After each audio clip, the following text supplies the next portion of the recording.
Hello everyone, welcome into our latest live video. If you can see me, there I am. It's Black Friday, the day after Thanksgiving. I hope everybody had a great, wonderful, joyous Thanksgiving with your friends and family yesterday. I know that we did here, and still a little full of turkey, full of something. Welcome in. Good to see everybody today as we do a Black Friday build. Certainly there's a lot of people that want to tell you everything that's on sale today. Let me tell you about the 50 best deals. No, we ain't doing that.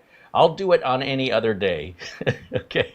If everybody's doing something on one particular day, I want to do something else. So Asus was kind enough to send us their ProArt Z890 Creator Wi-Fi motherboard, along with their Asus ProArt LC 360 all-in-one cooler. This is designed to be a workstation for productivity and content creation. It's not a gaming PC. Look, you could use it as a gaming PC, but it's sort of like using a screwdriver as a chisel. You know, you've got a nice precision device, and this would be the kind of system somebody might use to create the game.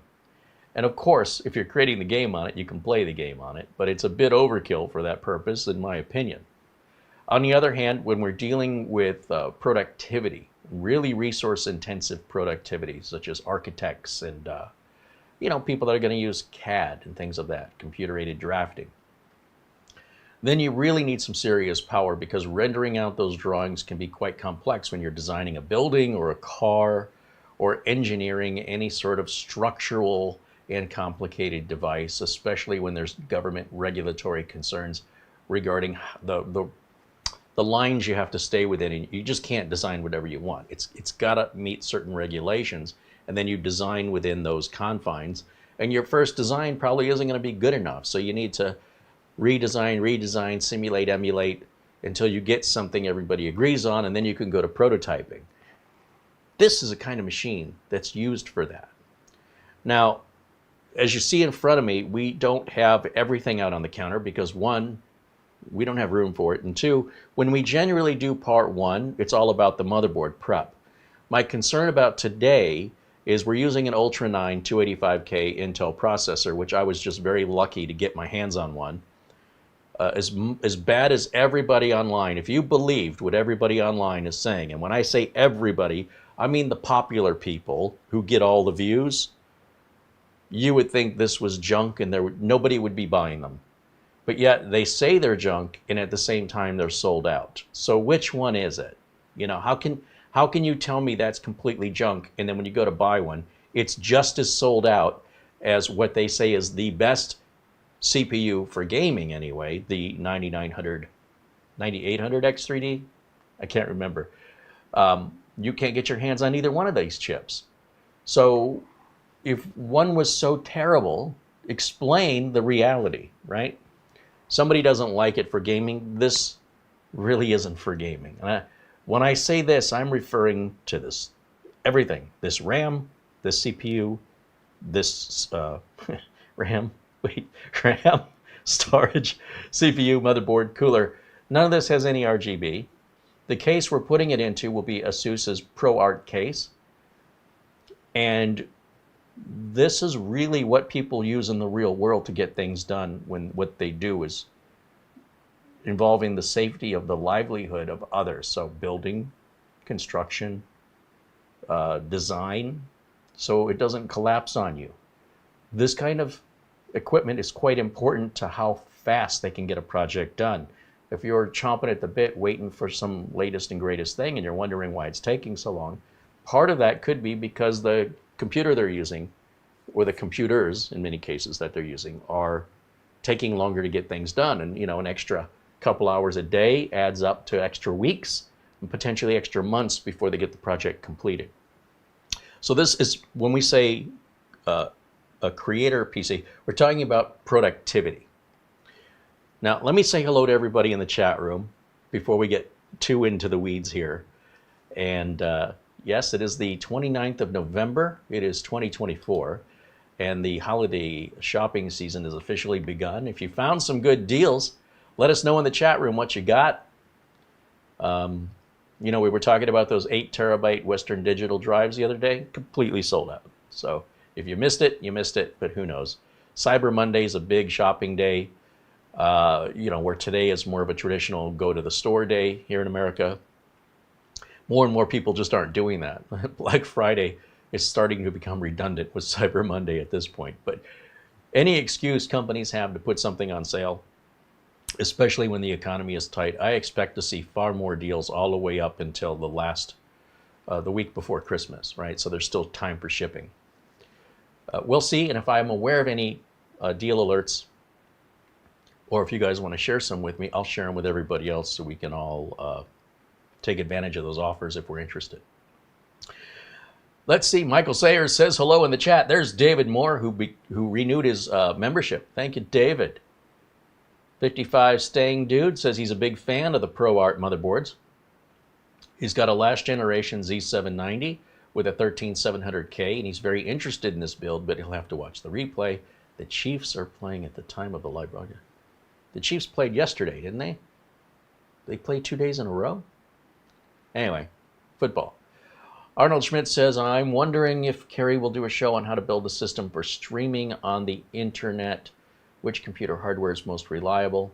You could pretty much build any computer will do streaming. Streaming is incredibly simple and very lightweight. I do build some overkill machines here, and then I use them for streaming primarily because they're visually appealing on camera. But when it comes to streaming, it's really about what kind of capture card you're using. If you're using an external USB capture card versus an internal capture card, and then whether or not it's 1080, 4K, and what your internet that you're paying for can provide as far as bandwidth goes. Because you might have a 4K camera and a 4K capture card, and it almost doesn't matter what kind of modern computer you plug it into. Could be a mini PC. It'll be fine, no problems. But if you're trying to game on that computer, which the mini PC may struggle to do, and at the same time stream that game, well, that's when you got to spend a bit more money, because then you need to buy essentially a gaming PC, and then you add a capture card to it, right? So it's already expensive. On the other hand, if you were console gaming, you just have a pass-through port, and then the computer that's streaming is just a middleman. It doesn't really do much. It just takes the video out of your gaming PC or your console into the capture card and then loops it right back out to your TV. And some of the cheaper capture cards can create a lag so that your inputs on your controls are lagging behind what's actually happening. So if you go too cheap on your capture card in your gaming, it could affect, it may look like you can't play the game very well. On the other hand, if you game on the machine you're streaming on, that's where you need a more powerful machine, because you need a powerful machine to play the game. And then, of course, as I mentioned prior, your internet bandwidth has to be able to support the resolution of streaming you want to do. You've seen us struggle with, at Studio B, when we were first setting up there, that we did not have the bandwidth to upload live. We could always record and then upload. Then it doesn't matter if you're fast or slow internet connection. But if you want to go live, you absolutely must have a solid internet connection. And all of these things I've talked about are more important than the PC. So I think putting the PC first is right there. You've started on the wrong foot. PC is almost irrelevant. If you're going to game, whatever PC you're using for gaming already has more than enough power for streaming. So hopefully that answers your question. And thank you for asking. Now, scrolling further down, Johannes Jean Craig says, I did an experiment this week and ran a Gen 4 PCIe solid-state M.2 drive, NVMe drive, in a Gen 3 slot. So a Gen 4 drive in a Gen 3 slot. And he got 3700 on the read speed and 3200 on the write speed. Yeah, so he totally saturated the Gen 3 capabilities, because Gen 4 has more than twice available than what he got, or up to twice as much. But they are backwards compatible. You could plug a USB 3 flash drive into a USB 2 port. It's going to run at USB 2 speeds, right? Let's see. David Herzog says, hello. Welcome in, David. Our friend Lou Greenia joins us from a very chilly Vermont, he says. And, of course, Marlina's in the chat. Garfield Rupe and Gary Tatum joins us. There's Scott saying hello. There's our friend Buster. Peter Lakehawk joining us with a 10-pound super chat. He says, good evening, Carrie and Marlena and everyone in the chat. All the best from Bonnie, Scotland, where the temperature in Edinburgh is 48 degrees Fahrenheit or 8.8 degrees Celsius. 48 doesn't sound too bad. Sounds like it warmed up a little bit from the 30s. Rick Lakes, speaking of cold, joining us from Minnesota, says hello. Gary Tatum says it looks like this one is going to have discrete graphics. I don't think so. Well, here's the thing. Typically, you would have discrete graphics in a machine like this. I don't plan on putting discrete graphics in this unless I have to. The CPU we're using does have built-in GPU, and it does feel a bit incomplete without a discrete graphics card. However, and by the way, Asus has a whole family of ProArt pieces intended to go together and work very solidly, high-performing, running cool in the whole ProArt series. We'll talk more about that. But I don't believe you absolutely have to have a discrete graphics card if your GPU has it, because at the very least, through the Thunderbolt ports, we should be able to get video out. But we'll find out as we go along. I've never built in a ProArt motherboard ever in my life. And you'll find that a lot of the gaming channels won't cover this board because it's a $530 motherboard. Plus you need to buy everything else, right? So again, Asus sent us the board and cooler, but we've purchased everything else. So just the price of the CPU, this storage, and this RAM sets us back about $1,000.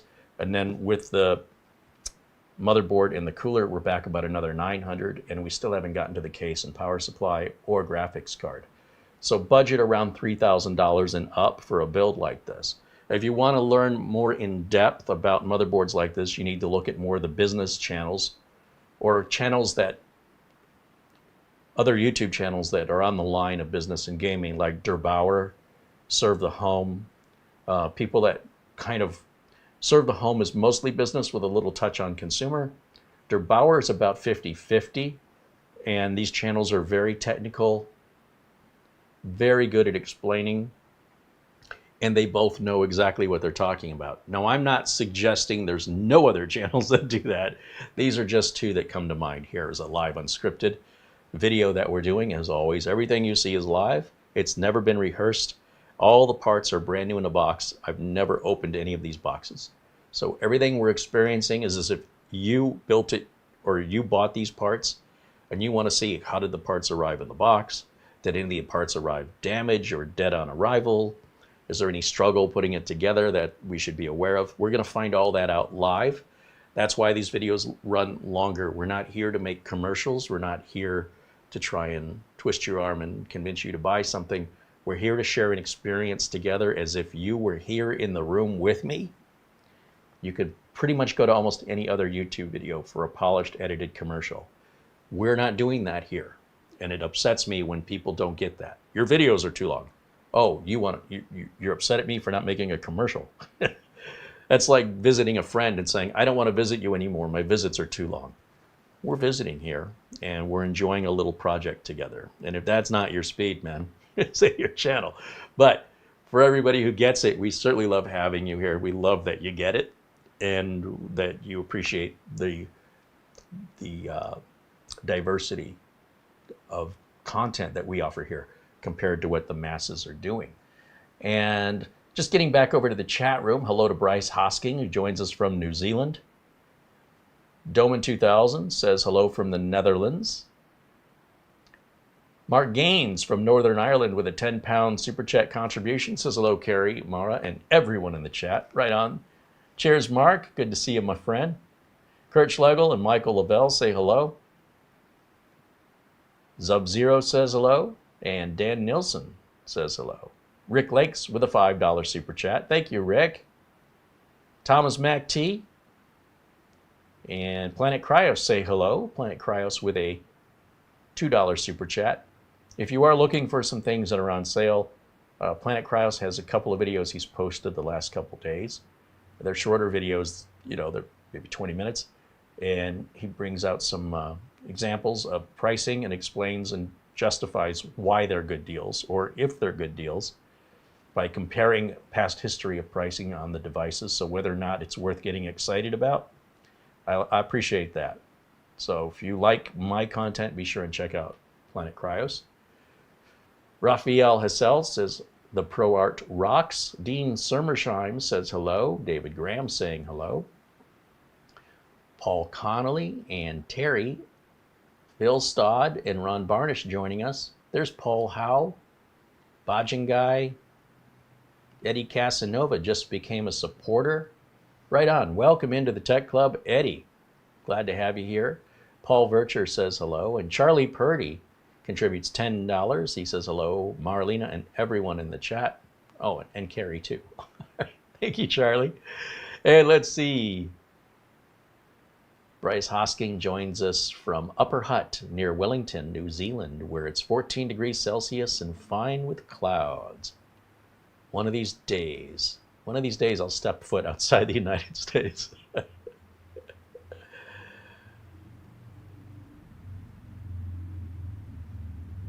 Let's see. Paul Kitching says hello. Matt's joining us. Chris Garrett says hello. Samuel Kowalski, Barry Klein, Patrick T. And let's see, we've got Jonathan in there. Raphael Hassel says hello from Jasper, Canada.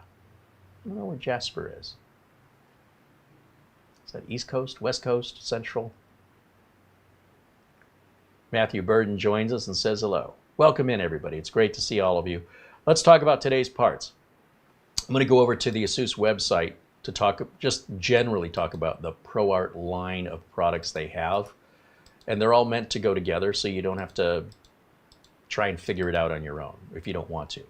While these parts are compatible with other cases and video cards, Asus has designed an optimal system, or what they believe to be an optimal system. I'm assuming that's what it is, because it's all meant to go together and work efficiently, quietly, without running, having heat-related problems, any of that stuff. So we've got all the links that I'm about to show you here in our video description below the video. But as you see, Asus is talking about their ecosystem of award-winning products with studio-grade displays, workstation performance, comprehensive high-speed connectivity, exclusive creator tools, and as you see here, we've got a bunch of the, these are the ProArt products, the ProArt graphics card, the ProArt motherboard, the ProArt cooler, the ProArt case, the ProArt monitor, and there's a ProArt laptop.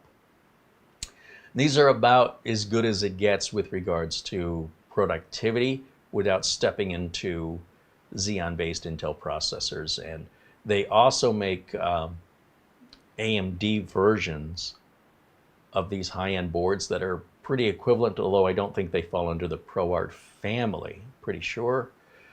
Let me go to the next tab over so we can look specifically at this motherboard, because this isn't a motherboard for just anybody. I don't know many people that'll drop $530 on a motherboard, but those who do will see this as a very, very inviting price because of everything you're going to get. If you don't need these things, then obviously it won't have much value to you. But if you do, you'll realize where the value is. Because if we just read aloud what it says, the Z890 Creator Wi-Fi, it empowers creators of all levels by maximizing the performance of the latest Intel Core Ultra processor Series 2 with 16 plus 1 plus 2 plus 2 team power stages, DDR5 slots, PCIe 5.0 and lightning fast connectivity, including dual Thunderbolt 5 ports, a 10G internet and a 2.5G Ethernet connection on the back of the board, along with Wi-Fi 7. So this is a no excuses sort of best of the best. The motherboard manifests a professional, elegant, and precise vision for content creators of all kinds, with a style elevated by tone-on-tone layers of black infused with metal gold touches. A subtly designed I/O cover provides a sleek and sophisticated look while concealing the premium connectors within. Now, as you'll see, you're getting 3 months of Adobe Creative Cloud included with the purchase of the board. And it's AI ready, which again, depending on what you're doing as a creator, I suspect the creators are the first ones who are going to benefit from having their AI localized, their AI processing localized, rather than putting it off to a server online and then having it kick back the results, which is what most of us home users do, because the amount of power it takes. I mean, Microsoft is firing up a retired nuclear power plant, at least part of it, in order to get the power they need to power the AI, the servers they need. So Thunderbolt 5 and Thunderbolt 4 are on board, dual Ethernet and Wi-Fi. Wi-Fi 7 along with 10 gig already on the board, with an additional 2.5 gig there as well. This is absolutely no holds barred. The ProArt Creator Hub is a bunch of utilities, and part of it is the Pantone color management, right? So if you're doing content creation, specifically in photography or videography, where it's got to be color right. You're not just picking red, you're picking a very specific hue or shade, and you need to make sure that your monitor is displaying it correctly. In some fields of work, this is so critical. People in photography will know what I'm talking about. That'd probably be the most common uses. Then, of course, we got the AI overclocking and AI cooling and AI networking and AI advisor. What all that means is there's intelligence built into the motherboard, to this motherboard, that assists you in making sure that all of this is connecting the way it should. And if it can eke out a little bit more that might have gotten by you, it can give you a bit more performance and reliability, or ensure that what you've got is as good as it can get. And that's just how we're introducing the AI technologies. Just imagine where it's going to go from here. Of course, with PCIe 5, that supports next generation graphics cards, plus you get all these power stages, which is really important when you're drawing a lot of power, which most of you aren't unless it's your video card. When you're dealing with a creator motherboard, you might have power draws from other sources in different sections of the board, depending on your processing. And you want to make sure the whole thing doesn't sort of blue screen or collapse on you when you draw too much from one thing. It takes it from another. By separating it out, this makes sure that each thing gets its own power uninterrupted. Not everything is like that, and you may not have noticed because you may have never pushed your system this hard. But again, this is designed to really be, I'm trying to think of the word for this, the best we can offer on the consumer side of things, because we're still using a consumer-based CPU rather than, say, a workstation CPU. Because a workstation CPU like a Xeon or even a Threadripper, you'll spend $3,000 or $4,000 just for the chip. However, for the rest of us, and especially the employees that do the creation and all of that, they don't necessarily need all that, and companies may not have the budget for that. They might need 2 or 3 of these versus just one workstation. So this is about as close as we get to a workstation using the high-end flagship Intel processors. So this is easy DIY, do-it-yourself, to make your life easier. They've got the quick release PCIe quick release lever. The M.2 drives, they have quick release, no screws required. The M2 Q slide, I believe, is the cooler cover, and the M2 Q latch and the Wi-Fi Q antenna. No tools are needed is essentially what they're trying to tell you here. And the PCIe slot release is going to be really handy if you ever need to take a graphics card out. You don't have to find that release lever stuck between your CPU and the top of your cooler or bottom of your cooler. Now it's off to the side and you can easily hit that release lever. Too bad that wasn't in place when they created when they put the graphics card, these monster graphics cards, into these PCIe slots. If you've ever had to take one out, they can be quite a struggle. And Asus has created this release mechanism that now other manufacturers are copying since Asus has introduced it. That's pretty typical. Typically, you'll see Asus create new technologies first, and then others start to copy it. And when others copy it, that's the greatest form of flattery. Now, looking on the back of the I/O, we have a lot of I/O on this, right? Because a lot of content creation is going to be off to external storage devices and such. So if you look up at the top, we do have a display port in. This is an input.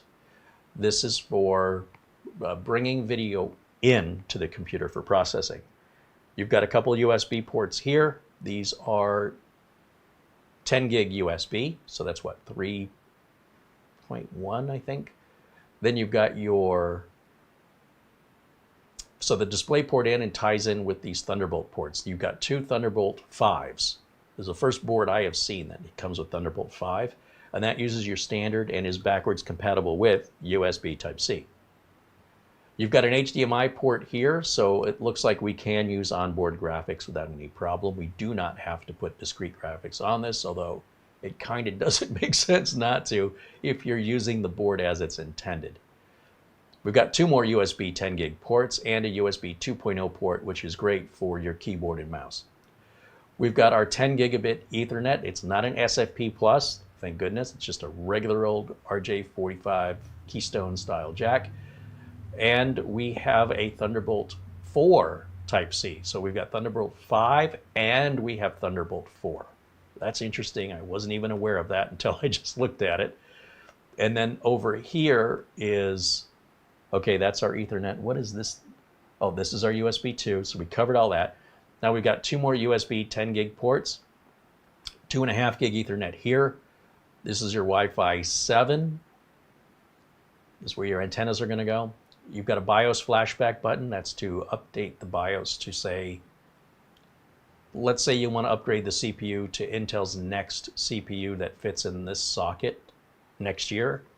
You would have to flash the BIOS because the BIOS doesn't know it exists, because as we're making this live video, there is not an Ultra, like this is referred to Ultra 2 series. There's not an Ultra 3 series, but there will be. And this board should be compatible with it, but Intel has to make it first. Then the BIOS has to be updated to recognize it when you put it in. And if you don't already have a chip in here to flash the BIOS previously, like an Ultra 2 series, if you just have the board without a chip and you've got an Ultra 3 series and now the board won't boot, well, that's what BIOS flashback is for. You can put a BIOS on a flash drive. You obviously have to use a different computer to create the flash drive. And then without any RAM and without any CPU, you just give the board power and you hold down a button and you just follow the instructions. You'll see your flash drive. If you have an LED on it, you'll see it blinking. It's a bit slower process, but when it's done and it restarts, it will then recognize the CPU you put in it. But it's interesting to note, no CPU or RAM is necessary to flash a BIOS with a BIOS flashback. Looking over on the other side, we've got a USB 20 gig Type-C port to go out to the front of our case. So hopefully your case has a USB Type-C on it. We've got a 5 gig, that's what, USB 3.0 USB header here, again, for the front panels, USB on the front of your case. We've got 4 SATA 6 gigs. That's as fast as SATA goes, is 6 gigs. It's been that way for about 10 years. It just can't go any faster. And another reason not to use SATA. It's just too slow and it's cabley. And we've got a USB 2.0 header down here on the board, as typically found on most boards. So anything internal like liquid coolers or other internal devices that you may hook up internally to your USB 2, you've got that header there for those options. Now, if you look, there's a bit about the Thunderbolt connectivity, the networking, and more on the PCI 5 support, which I'm not going to get into all that. We're going to keep scrolling down. We have a ton of information here. You see this little elevator bar on the right? Look at how much information there is about this board. You truly get what you pay for here, because most motherboards, when you go to look at them, you aren't going to have this much to talk about, right? They're introducing you to all the little features and all the big features this board has to offer. And as such, you have a very long description page to get through all of it. Other motherboards, you could cover everything they've got in 1/3 the amount of space. So there's a little bit of information overload here. And if it feels that way to you, this probably isn't the right board for you. If the information that they're listing here is of interest to you and of a concern to you, you definitely shouldn't have to worry about leaving with any questions. Like, they really covered everything: tech specs, reviews, support, reliability, temperatures, how they've tested their stability. And then, of course, you've got a bunch of different product pictures. This is everything you get in the box. So we're going to go through all this when we unbox it, but hopefully we will see that we have rubber for M.2, so I guess that must be something to keep an M.2 drive leveled off if it's not if it's thicker or thinner. They're not always the same, and I'm guessing that's what that's for. We've got a couple SATA cables we'll never use. We've got screws for the M.2 key E. I don't think we need any screws with the Q connectors, but we'll find out. You've got the control center, which is software that you're going to download. Oh, there's a Q connector here that apparently you can put on or take off depending on your personal preference, is what it looks like. And of course your Wi-Fi antenna, if you want to use Wi-Fi on this. Notice the Wi-Fi antenna is on a base, so the Wi-Fi antenna isn't being blocked by the case by screwing directly onto the back of the motherboard, because then your motherboard is blocking your signal in that direction. By putting it on a base and then running a cable to the back of the motherboard, you can move that antenna around for best reception. It's a nice touch. Now, again, when we look at the price on this, you're at $529.49 today at Amazon.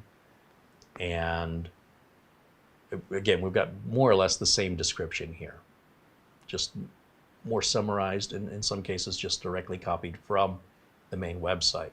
So it looks like, yeah, this stuff here will be copied from what we've already just read. And then moving over to the next link, we've got the cooler we're going to use in today's build. This is the ProArt 360 cooler. You'll notice there's no RGB, there's no screen on this. And it's specifically designed for heavy workstation loads and machines that are potentially overclocked in business. And that's what it's designed to do. It's all business. And at that price, $229, without RGB, I want you to consider on the consumer side of things, the coolers you will buy, where you're mostly paying for the lights and the screens. You're paying for a look. This doesn't really care about the look. It's not ugly, don't get me wrong, but it's not intended to draw your eye. It's intended to blend in and sort of be invisible, but at the same time offer you the best cooling possible so that your work doesn't get lost through a system crash because of heat problems. This is serious tools here. And it's actually a really good price in my opinion when you consider, and we'll show here, just how powerful this little cooler is compared to some of the other coolers that are designed for consumers. Now, there is an even bigger version, the 420, which, you know, it's never like you can have too much cooling. Does it look like they're both the same price? Wow, so it looks like that 420 is on sale. So that's a heck of a price. Essentially, the difference between a 360 and a 420, if you're just looking at them, you say, well, they look exactly the same. The radiator on the 420 is bigger. The way we get to 360 millimeters is we have three 120 millimeter fans. So 120 plus 120 plus 120 is 360. When we look at the 420, we're dealing with 140 millimeter fans. So 12 centimeters versus 14 centimeters. These fans are bigger, therefore the radiator is bigger. So 140 plus 140 is 280, plus 140 is 420. This is a larger cooler, and you got to make sure you've got a case that can handle that. In most situations, anybody building this would likely get the cooler and chassis together, and this is the chassis we're going to use. It almost looks like a big heatsink. You see any RGB on that? You see any bling? It's not about the bling. I cannot emphasize this enough. This is a tool. This is not a toy. You can use it as a toy if you want to, but that's not what it's designed for. They do make toys, and they're cheaper. Okay, we go over here, and this is the case. The ProArt supports an E-ATX. It does have a window on the side, but you're not really seeing anything other than blackness. That's the way it's designed to be seen. Again, this is not intended to be a showpiece, other than perhaps if a business wants to, I don't know, have a client over to show how capable they are of doing their job. Right? So if you're schmoozing a client to get them to hire you to do whatever drafting or design work you do, you might give them a tour of your office to show them the tools you have that likely they don't have themselves, which is why they're outsourcing the work. And you can see lots of I/O. You know, on the top of the case, you can control your fan speed. You have your audio header. You've got regular USB 2.0 ports and 3.0 ports, and a Type-C port. And of course, the power button has a lock mechanism so you don't accidentally shut it off while you're working. That's pretty neat. I've never seen that on a case before. When I went to pick RAM for this computer, all my RAM has RGB on it, so I had to buy RAM specifically for today's build. And I went looking for something, it's not incredibly fast, and that might be important to somebody using this, by the way. But I just went with 5200 megatransfer second RAM and CL40 RAM because I really wanted more RAM, not necessarily faster.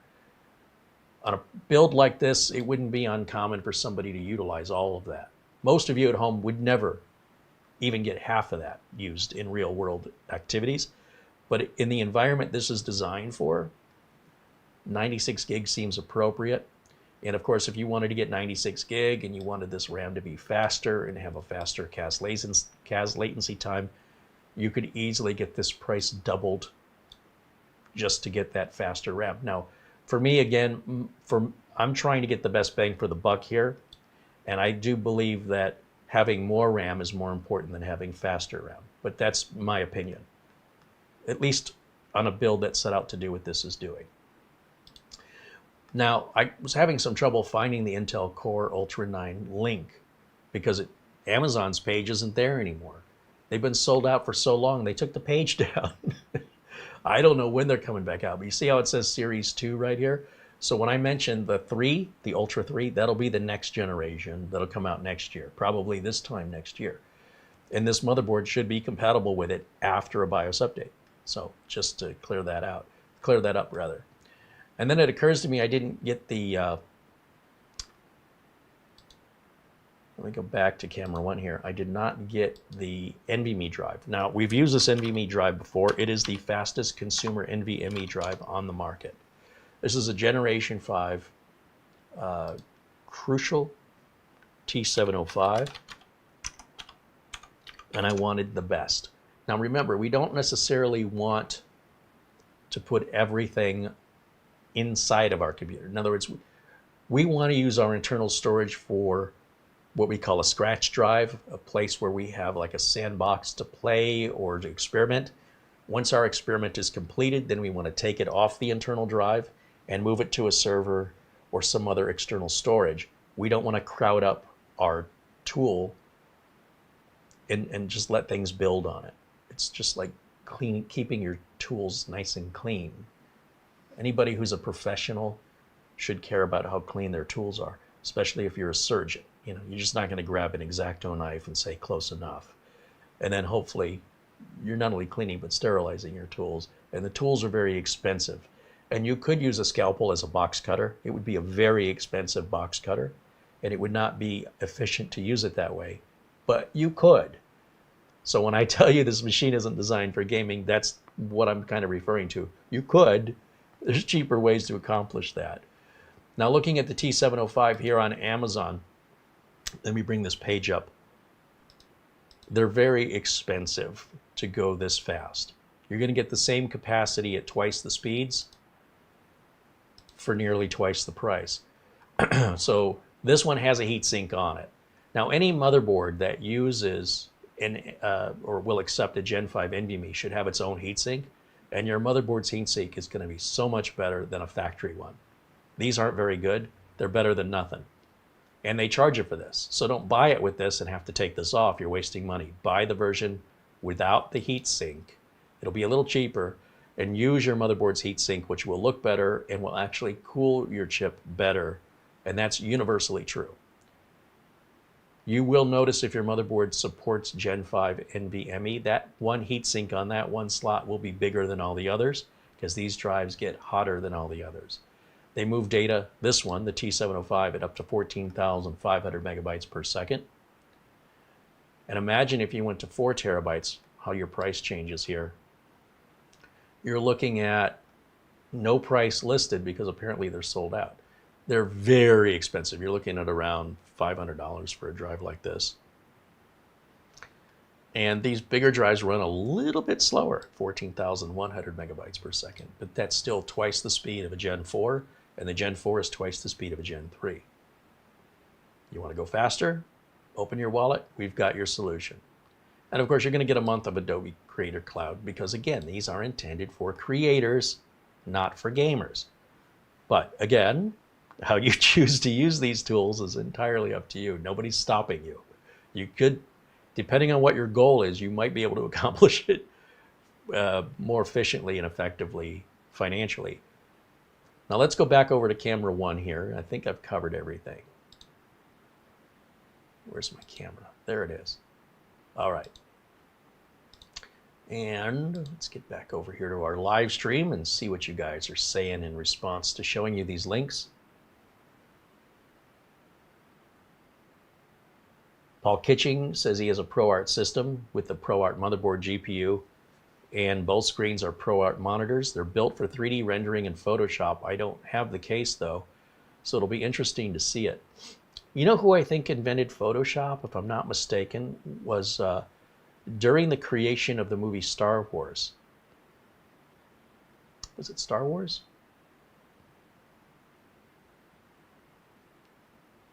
No, it would have been maybe the Phantom Menace, like the follow-up. When they started experimenting with digital graphics, when Jurassic Park was like the first really convincing CGI in movies. So prior to the Phantom Menace, I believe the special effects artists were the ones, it was 2 guys, and they created Photoshop.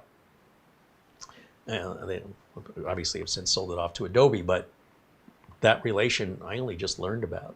I just think it's interesting because I'm a big Star Wars fan. Or as Mara says, a Warzy, which isn't a thing. There are Trekkies. There are Potterheads. There's no such thing as a Warzy. Star Wars fans are just fans. Anyway, we have that endless debate. You're a Warzy. She likes Star Trek. I like Star Wars. Somehow we make it work. Let's see, going through the chat here, just trying to get caught up.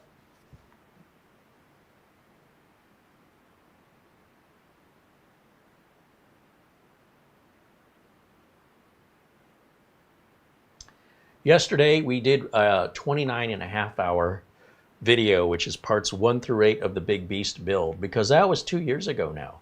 We have many viewers we did not have 2 years ago.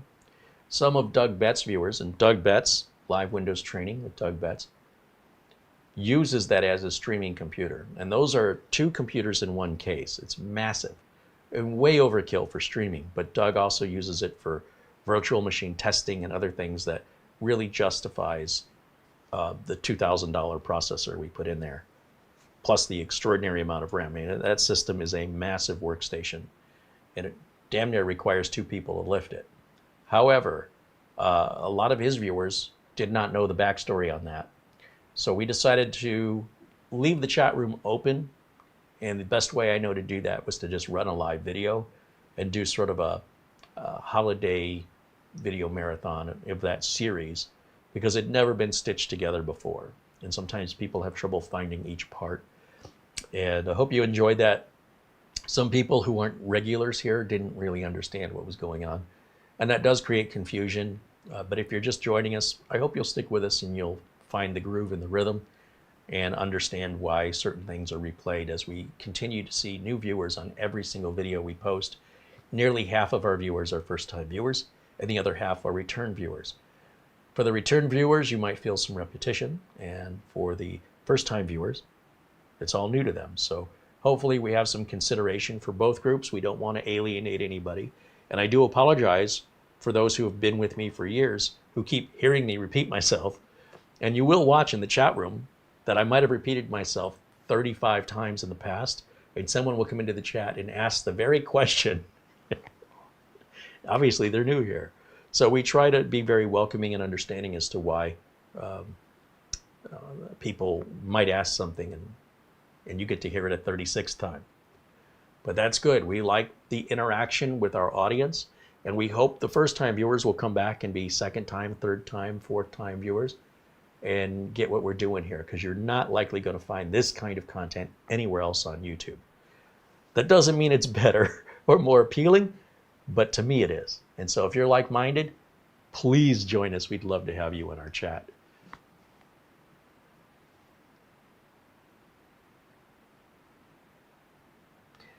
Ron McCure with a £5 super chat says hello from Liverpool, England. Is that the Scouse accent, isn't it? Me and John were thinking of getting the band back together. I love that accent. Welcome in, Ron. Thank you for your contribution. And don't mind me. That's meant to be flattering, even though I probably did a terrible job. I'll just apologize now. Nick Caffrey with a €10 super chat says, "Hi, Carrie and Mara. Just replaced my 12-year-old router with a TP-Link Archer AX55. Who has an ISP that guides you through the process? Yay for Digital Forge in West Cork, Ireland." You know, our ISPs want to sell you that stuff. And if you decide to buy your own, you're on your own. They won't help you. They'll say, well, we don't know. We don't sell that. So it's nice if you have an ISP that actually hires people who know, because our ISPs hire people, they're honest. They have no idea how to do anything other than like programmed robots. And their programming is very limited to, you know, if you buy or rent the equipment from us, then we can answer your questions. And that's not just a boilerplate statement, it's truth. They hire people, generally speaking, who have no idea how computers or routers work. They say, here's your script, here's what you say, and that's the extent of their knowledge. If they knew more than that, they probably wouldn't be working in customer support. They would say, gosh, with all I know, I should be making more money. So you do once in a while run into somebody who knows what they're talking about, but they usually don't stay for very long. But it's nice to hear that that still exists somewhere in the world, that they have that, you know, hiring people that are knowledgeable to represent their company. Charlie Purdy contributed $10 in Super Chat. Thank you, Charlie, as always. Been a very generous supporter here as of late, recognizing that name more and more, and a recent member. Love having you here, Charlie, and thank you for your kindness and support. Eddie Casanova became a supporter. Right on. Welcome in, Eddie. Thank you for supporting us here. Now, just to be clear, Asus is not paying us to make this video. When we do live videos, a lot of companies don't like that. A lot of companies say, we want to see the video before you air it. And you know what? If they're paying for the content, it'd be like paying for a commercial. They're not going to just trust me to make their commercial and cut me a check. They want to see what they're paying for. Sometimes we run into companies that will absolutely demand that they see the content before we air it, but they're not going to offer us a penny. They're just saying, hey, we sent you the product. And they want to control and permit or approve before we can show you. Whether or not you're aware of this, most of the pre-recorded and edited content that you watch on the big YouTube channels are getting paid on the back end and get manufacturer approval. And if you think about it, it makes sense. Why would a manufacturer pay for content that isn't flattering? It'd be like making a commercial, putting your product down. You wouldn't do that. Why would you? And the content creators may not be technicians. They might just want to be content creators, right? Just tell me what to make. I want to make something. They may not have a personal opinion about what it is. Just if it's tech, I'll make it. So I understand their motivation. I'm not suggesting it's wrong, but my motivation is very different. I want to show you the inside of how a computer shop works. And there are a couple of other YouTube channels that do that.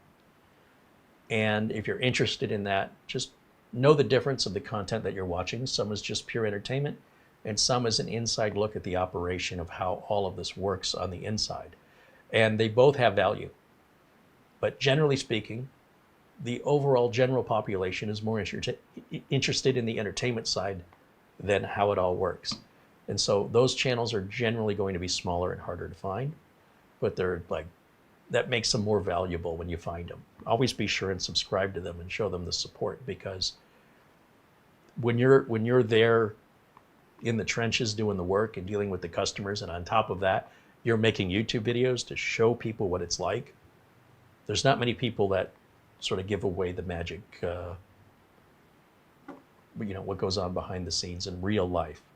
And I, for one, really appreciate that. I hope you do too. Planet Cryos contributed $10 in Super Chat. He says, I looked into the ProArt full setup before getting my Gigabyte Z790 Aorus Master X. I have Wi-Fi 7 and many other things, but I really like the ProArt.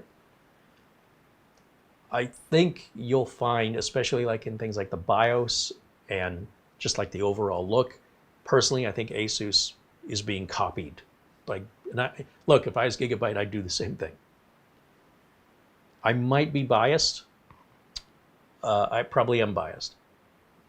For certain workstation or gaming builds or budget builds, I'm going to choose different manufacturers. When it comes to building a serious workstation like this, my go-to is Asus. The ProArt is, and again, I've never used one because I haven't had that client demand, but if I did, this is where I'd go. And I think you'll see them, if I'm not mistaken, I think Anthony Remus over at Remus Computer Solutions, who's building $10,000 workstations for clients and seemingly is always busy working on these systems, not repairing them, but rather just he can't keep up with the demand. They're customized. Like if you can go to Dell or HP and you can just buy a pre-built workstation. But if you're really a power workstation user, you know you don't want those. You don't want the pre-manufactured one-size-fits-all offerings that are well overpriced, in my opinion, from the big system integrators like Dell and HP. You need somebody to build this for you. And in the end, you're going to get a better system that's more upgradable, probably more reliable and more serviceable, and probably overall going to cost you less money, so long as you have it built by somebody who knows what they're doing. That's the trick. A lot of people claim they know what they're doing. That's how they get to work. But the end result isn't always the same. Anthony Remus, and just a shout out, he's a great guy. He's helped us in the past. He's out of Nevada, like the Las Vegas area. And he's been specializing in high-end workstation builds like this. Like that's pretty much all he does. And he is always buried in work, just keeping up. And his machines are, you want to see money on the table, check out some of his stuff. LRCX is now a member for 18 months. That's Larry out there in California. Good to see you, Larry. Thank you for your Super Chat contribution. Boy, I missed a bunch here. Leslie Cavan saying hello. There's Photo Mix Media joining us. And I'm going to just try and scroll through this really quick. My apologies if I'm skipping over anybody. I'm not doing it on purpose, but I do want to start building.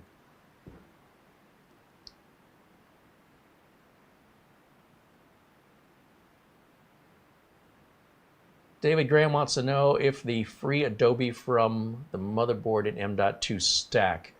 So if the M.2 drive is coming with a free month of Adobe Creative Cloud and the motherboard's coming with 2 months of Adobe Creative Cloud, can you add them together so you have 3? Honestly, I don't know. I have no idea. I would assume you could not, but I could be wrong. Adobe's not in business to give away their product, especially not a product that is traditionally used to earn money. If I have a free piece of software and I go, you can download this and use it for personal use for free, and I find out you are making a profit using my software that you downloaded for free so you can earn money, and you're not sharing any of that money with me, you're going to have a lawsuit on your hands. The Adobe Creative Suite is really for people that are doing this for a living and use the end result as part of what they're billing a client for. So Adobe's not giving this out. What Adobe wants to do is give you a taste, and that you can see how much more profitable you can be. And in return for that, you're going to pay for Adobe's product on a subscription basis, and you're going to make a profit on a subscription basis when you think about it. So that's the idea behind this. I would assume they don't stack, but I don't know. So I appreciate the question. All right, so I suppose we can get going here. So with the cooler, here's the other issue I was thinking about today. I know that laminar cooler that I was using on our Ultra 7 was a quick temporary solution so we could get the board built and prepped. But that's just a 65 watt cooler. And even the Ultra 7 was overheating. So I really need a better cooler on this to test it. And I have better coolers. I've got the Scythe Mugen 6. I've got a lot of like Be Quiet, Pure Rock, and things like that. That'll likely be enough. However, I don't want to assemble these third-party tower air coolers only to take them back off and have to, because it won't all fit back in the box the same way, So I think I'm going to do something different today, and we'll actually hook the cooler up and set it on the desk really don't want to do that because we know there's going to be a part 2 where all this goes into the case. And in the meantime, I have to move this and set it aside. And I've got to move 2 pieces that are going to be permanently attached to one another. And that makes it a bit more delicate in moving it. And I don't advise you to do this outside of the case because, again, we're going to have the motherboard and the power supply and the cooler, and it's going to take up this entire counter. Now, while I'll disconnect the power supply, I cannot really easily disconnect the water block. The good part of it is, because it's already mounted with the fans and everything, once we're ready to put this into the case, it should just go right in without the delay of having to install the all-in-one cooler. So that will make that job a little easier. It's just between now and then I have to be ultra careful with it. So we're going to put the cooler together today, and we'll just set it on the counter, and we'll do our best not to knock anything over, because if the cooler goes down, the motherboard goes with it. If the power supply goes down, they're all attached together, and this is a very unsafe thing to do unless you have a proper workstation, workbench, I mean, to do this work on, which at this point I don't yet. We will get there sometime after the new year and get Studio C set up better for this kind of work. But if I'm careful, it should be fine. I really just want to put a little air cooler on here just to get the board prepped, and you know, I always do that. So we're going to do something different that I've never done before, and we might find out why we don't do it. But hopefully when we're done, it's all going to be perfect and impressive, and you'll get sort of a transparent, invisible case, right? You'll get to see how the cooler works and looks outside of the case. And I think that's also a benefit for the viewers to have a better understanding of how all this is going to be. Once it's in the case, you'll have a better appreciation for what's involved. So we've got the Ultra 9, and this was very difficult to get. The only place I could find this was B&H Photo, and that was only because they offered the alert me when it's back in stock by sending me an email option that Newegg and Amazon don't offer. So they alerted me, and I was lucky enough that I got the alert within an hour of when they sent it, and they hadn't been sold out yet, and I bought it, and I paid full price for it. The so crappy processor that you can't even find one at any price. And then we've got the T705, which we've used in other builds before. This is just the 2 terabyte version, but it's very, very fast. And again, with our RAM, we've got 0 RGB here. We're just looking to build a great, solid workstation. Here we go, unboxing this for the very first time. What it looks like when you buy it brand new. The motherboard is in its own little shallow box inside of the larger motherboard box. We'll lift that out, and that is heavy. Yeah, if you watch the Big Beast build, that was a very heavy motherboard. This isn't quite as heavy, but it's far heavier than what you might have ever dealt with as a consumer. This thing has some weight to it. And we're going to set that down here and look and see. Look at how nice the inside of the box is. We have a microfiber cloth just to keep the dust off. It's a nice touch. We've got our Asus Control Center Express QR codes. Again, I can just go to Asus manually. That's kind of a lazier way to do it, I guess. And then we've got some documentation regarding something about Asus web storage, the ProArt Creator Wi-Fi. This looks like the quick start guide here. And then as we look inside, we've got a little door that opens here. You know what, I can just take this whole big piece of cardboard out. How about we just take this out? And that will usually go in the recycle bin so that we have more room to stick all of our documentation and other leftover items in here. And of course, just like it showed on the website, we have some screws. And it looks like a little rubber foot or something there. More of those rubber feet. I think those are the rubber feet for the SSD, so I'm not mistaken, the NVMe drives, which may not be needed. It looks like we've got some Q Connect. I think that's what these are. I'm not sure. We have this is a unified connector for your power switch, reset switch. Instead of putting each one on individually on the motherboard, you can put each cable on individually on this connector. You don't have to. And then you just put this one unified connector onto the board. 6 of one, half dozen of the other. We've got SATA cables, which we are not going to use. More of those rubber feet again. This is our antenna with the base for our Wi-Fi. And that's it. That's everything we get. And again, I'm not sure where these screws come into play, but we're going to find out as we build. Everything I do here is live and unscripted as a 30-plus year industry field service technician and help desk support technician. Kind of feel like I've seen it all. You know, there's not a whole lot of surprises other than sometimes I get a little blindsided that a familiar technology is being implemented in a way I hadn't expected. And you'll see that happen, and that's good. Otherwise, I'd be bored out of my mind. So hopefully we'll have some fun surprises that sort of break the tradition of how things get installed. But we're still using, you know, we're still putting RAM and storage and power supply, the same as we have for the last 20 plus years with the ATX design. It's just instead of DDR or DDR2 or DDR3, we're using DDR5. That changes our memory limits, and whereas DDR4, you get 8 gig, 16 gig, 32 gig sticks, even 64 gig sticks, I think. No, I think 32. And then with DDR5, you can get 8, 12, 16, 18, 24, 32, 64, 96. You can get 48. Each stick is 48 gigs each. So you have the familiarity that the RAM kind of looks the same, but it offers different capacities and different speeds. And sometimes, as I mentioned, how they implement that can be a little different. We'll find out. As we're live and unscripted and unrehearsed, I've never built with one of these before. You do know everything you see is real.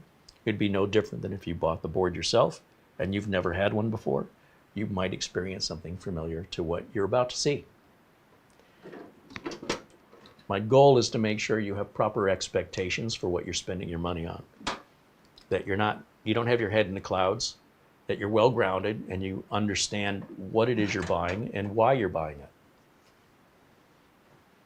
Just don't want any buyer's remorse where people overbuy or underbuy and end up being disappointed when it's done because they did not have the proper expectations set.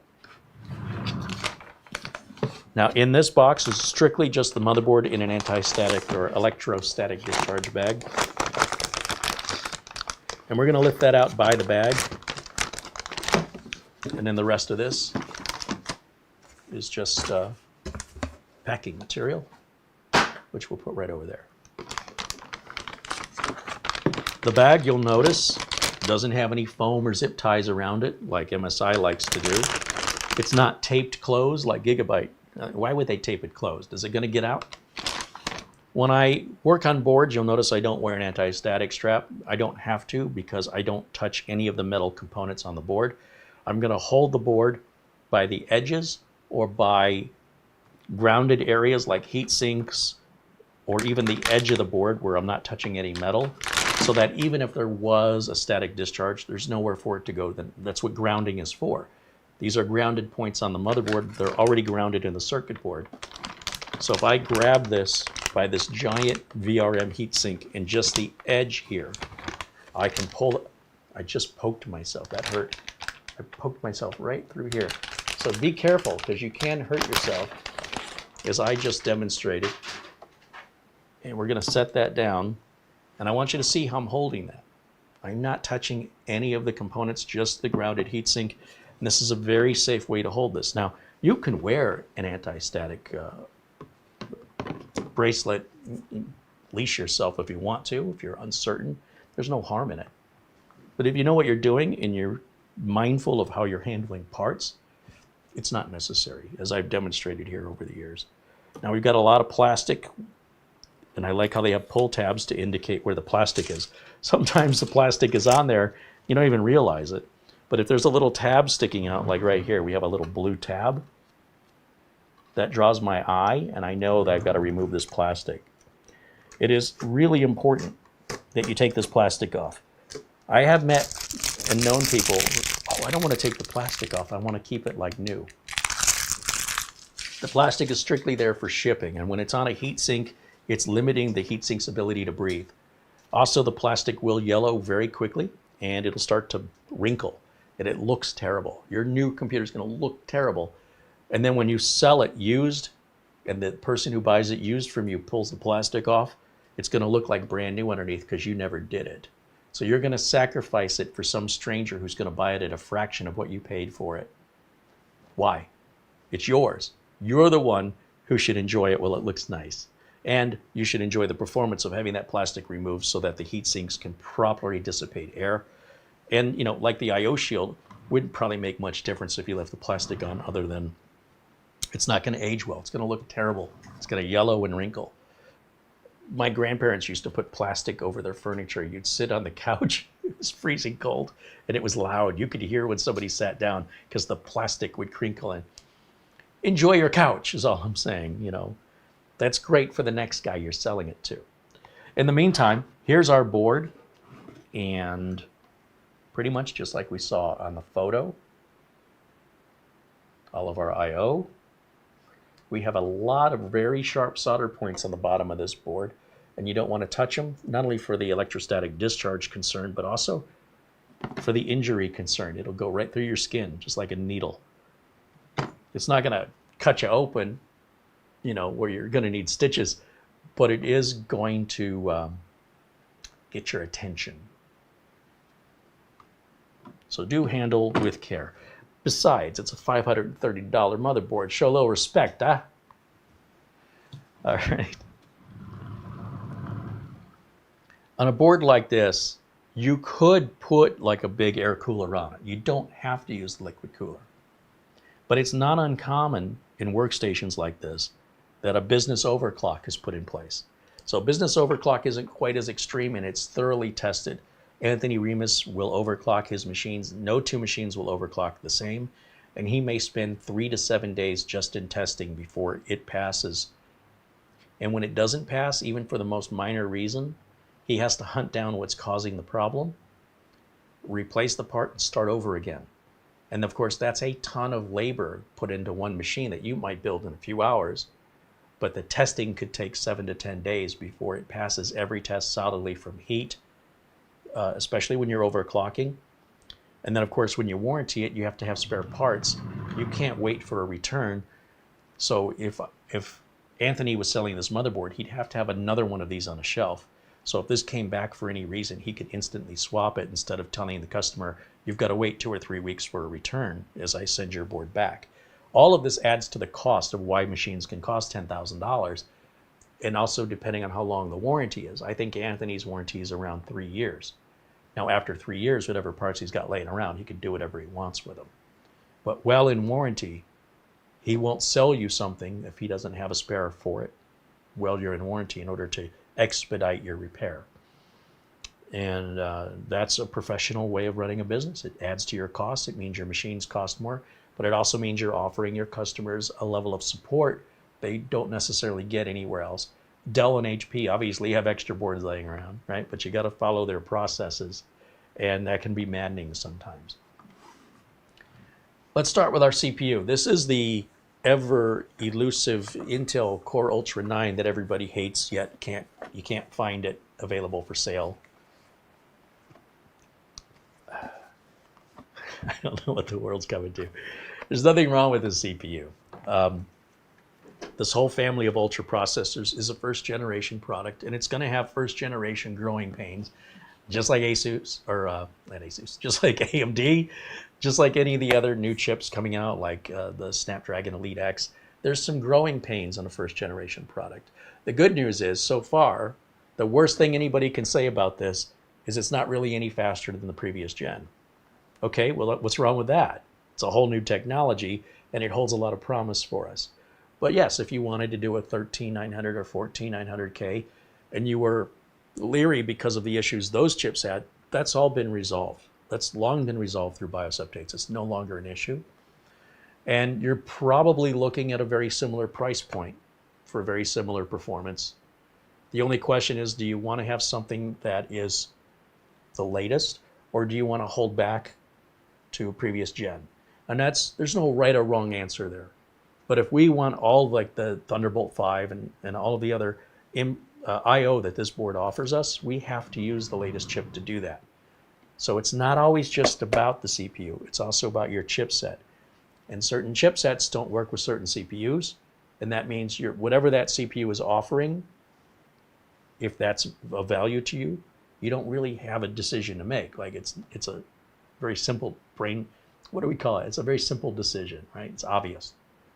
On the other hand, if you're just looking for bargain in value, this is not a bargain in value unless you need a system that can do what this does, in which case it is a bargain value.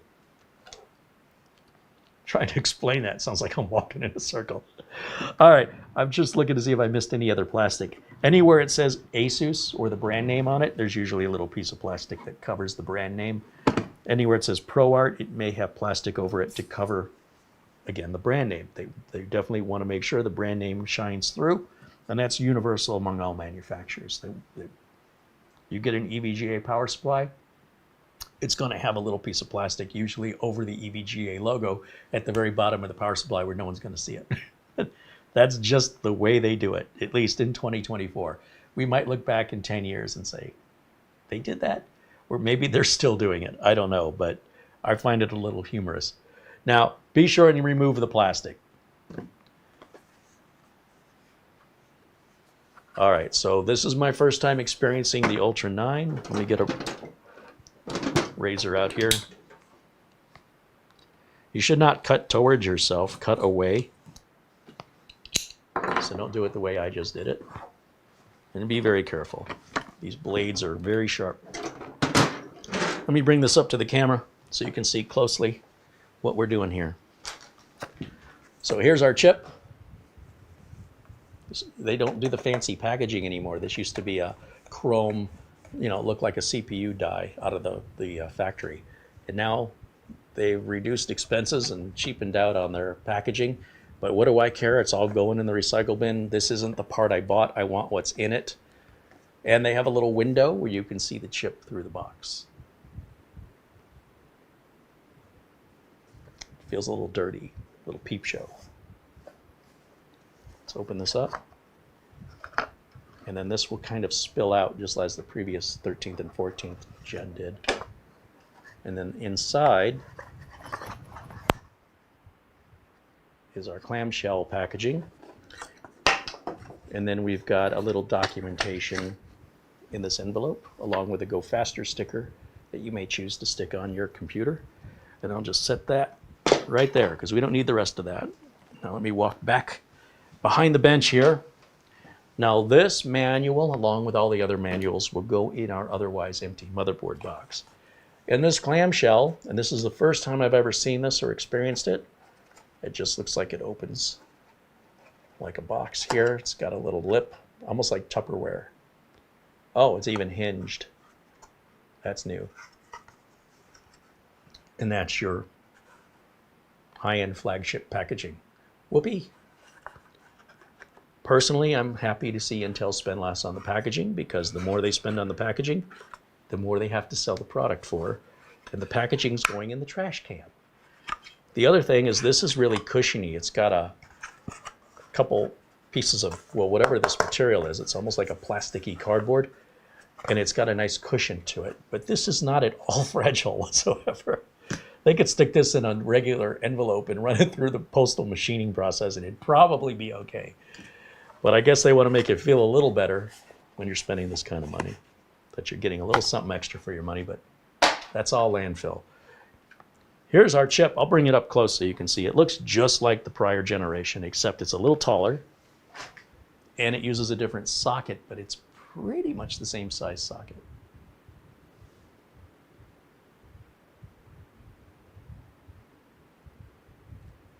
That's what they look like. You may not see them very often because the enthusiast community puts them down. The other reason you may not see them very often is they're very, very difficult to find available. I'm going to take this out.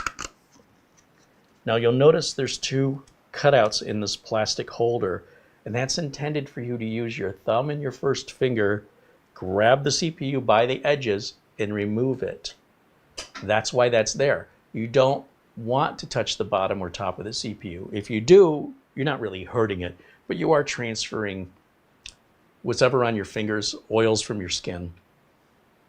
And that impedes the efficacy of the connection at the bottom of the CPU and the heatsink's effectiveness at the top. It might only affect it by 0.001%. It's not a major difference. But if you're spending this kind of money and you want to make sure you do it right, like a professional, then you absolutely want to be careful on how you handle the parts. Also, again, without an anti-static strap, there's nowhere for an electrostatic discharge to go other than this metal top, which is all grounded. It wouldn't hurt anything. But if that were to happen at the bottom, I could actually damage the CPU. I'm going to go ahead and open the socket. Now this socket's going to open just like any other Intel socket. There's really not much new here other than the number of pins that are located under it. The size is very similar. And if we lift the socket up, it's all going to look very familiar. It's deja vu. Where it's different though is if we tried to put a 12, 13, or 14 gen chip in there, it won't go in. And if we tried to put this chip in an older motherboard like a Z790 or 690, 590, it's not going to fit. It won't go in. And you can damage the socket if you try to make it go in. There are typically grooves cut out, and they're very minor little grooves. And if you're not paying close attention, you may not realize they're there. And the different socket chips have different grooves that prevent them from going into the wrong socket. A lot of people don't know that. This one has a very small groove at the top and same thing at the bottom. Sometimes these grooves are not exactly vertical. Sometimes the one at the bottom is a little more right or left, or depending on your perspective, it's the one at the top that's a little more right or left.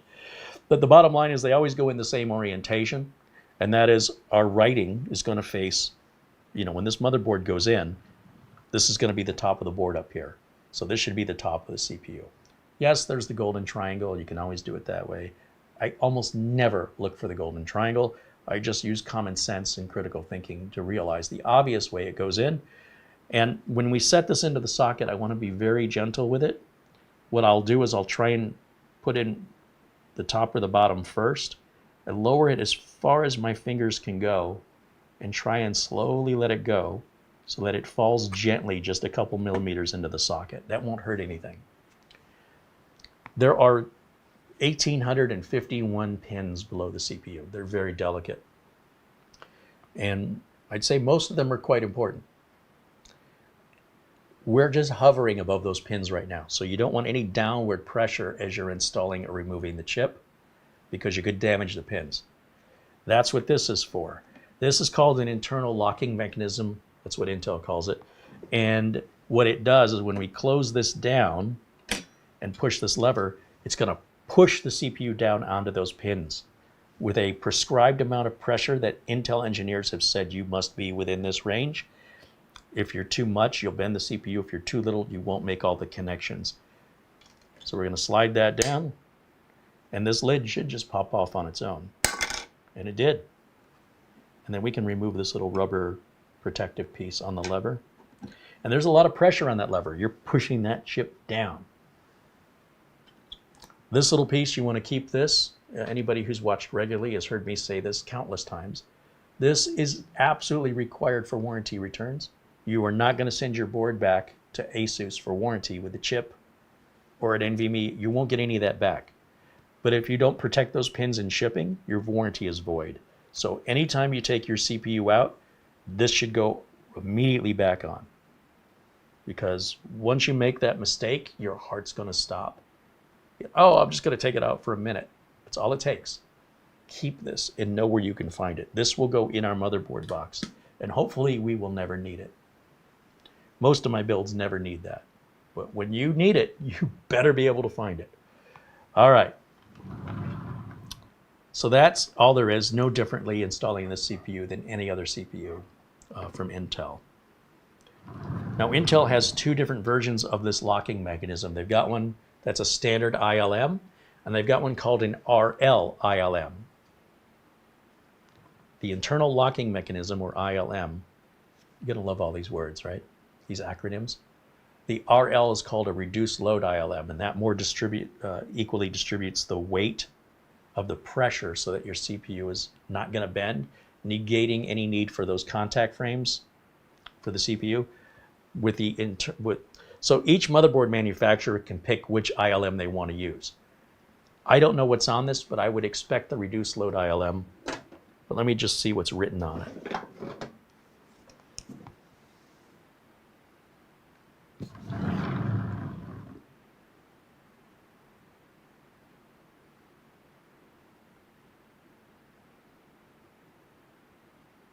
Yeah, engraved at the very top of the frame that came down, it says RL-ILM. Remember, if it just says ILM, it's just a regular, and there's nothing wrong with that. But if you're overclocking or overvolting, you're going to generate a lot of heat, and the heat makes the metal more flexible. So the reduced load ILM is it's better to have it and not need it than the other way around. So, and I would expect a high quality board like this, you know, to have a reduced load ILM, because if anybody was going to overclock, this is the kind of board you'd be doing that on. This is a massive heatsink, by the way. On the VRM here, this thing is pretty husky. Same with the I/O shield cover. There's a big heatsink underneath here for the voltage regulator or VRM modules around the CPU. And you'll notice that Gen 5 NVMe slot has this gigantic heatsink. That's how you know that's Gen 5, and that's why I'm telling you this heatsink is way better than any included heatsink that an NVMe drive would come with. This is what you want to use, and this is more aesthetically pleasing to look at because it matches everything. So there's no reason to pay the extra money for a heatsink on your NVMe drive when your motherboard comes with a superior one that is also more aesthetically pleasing. And that holds true with Gen 5 drives. All the other slots can just use regular heatsinks, you're fine. And again, just this motherboard heatsink right here is more than adequate for your Gen 4 drives, which once again, you would not, don't pay extra for the heatsinks. Sometimes those heatsinks are impossible to remove without damaging the NVMe. So why pay more for it and create more work and potentially put yourself out of warranty through damage? Don't buy it to begin with. Now, if your motherboard does not have a heatsink for its M.2, different story. Then you want the heatsink. You know, from the manufacturer, because that's better than nothing.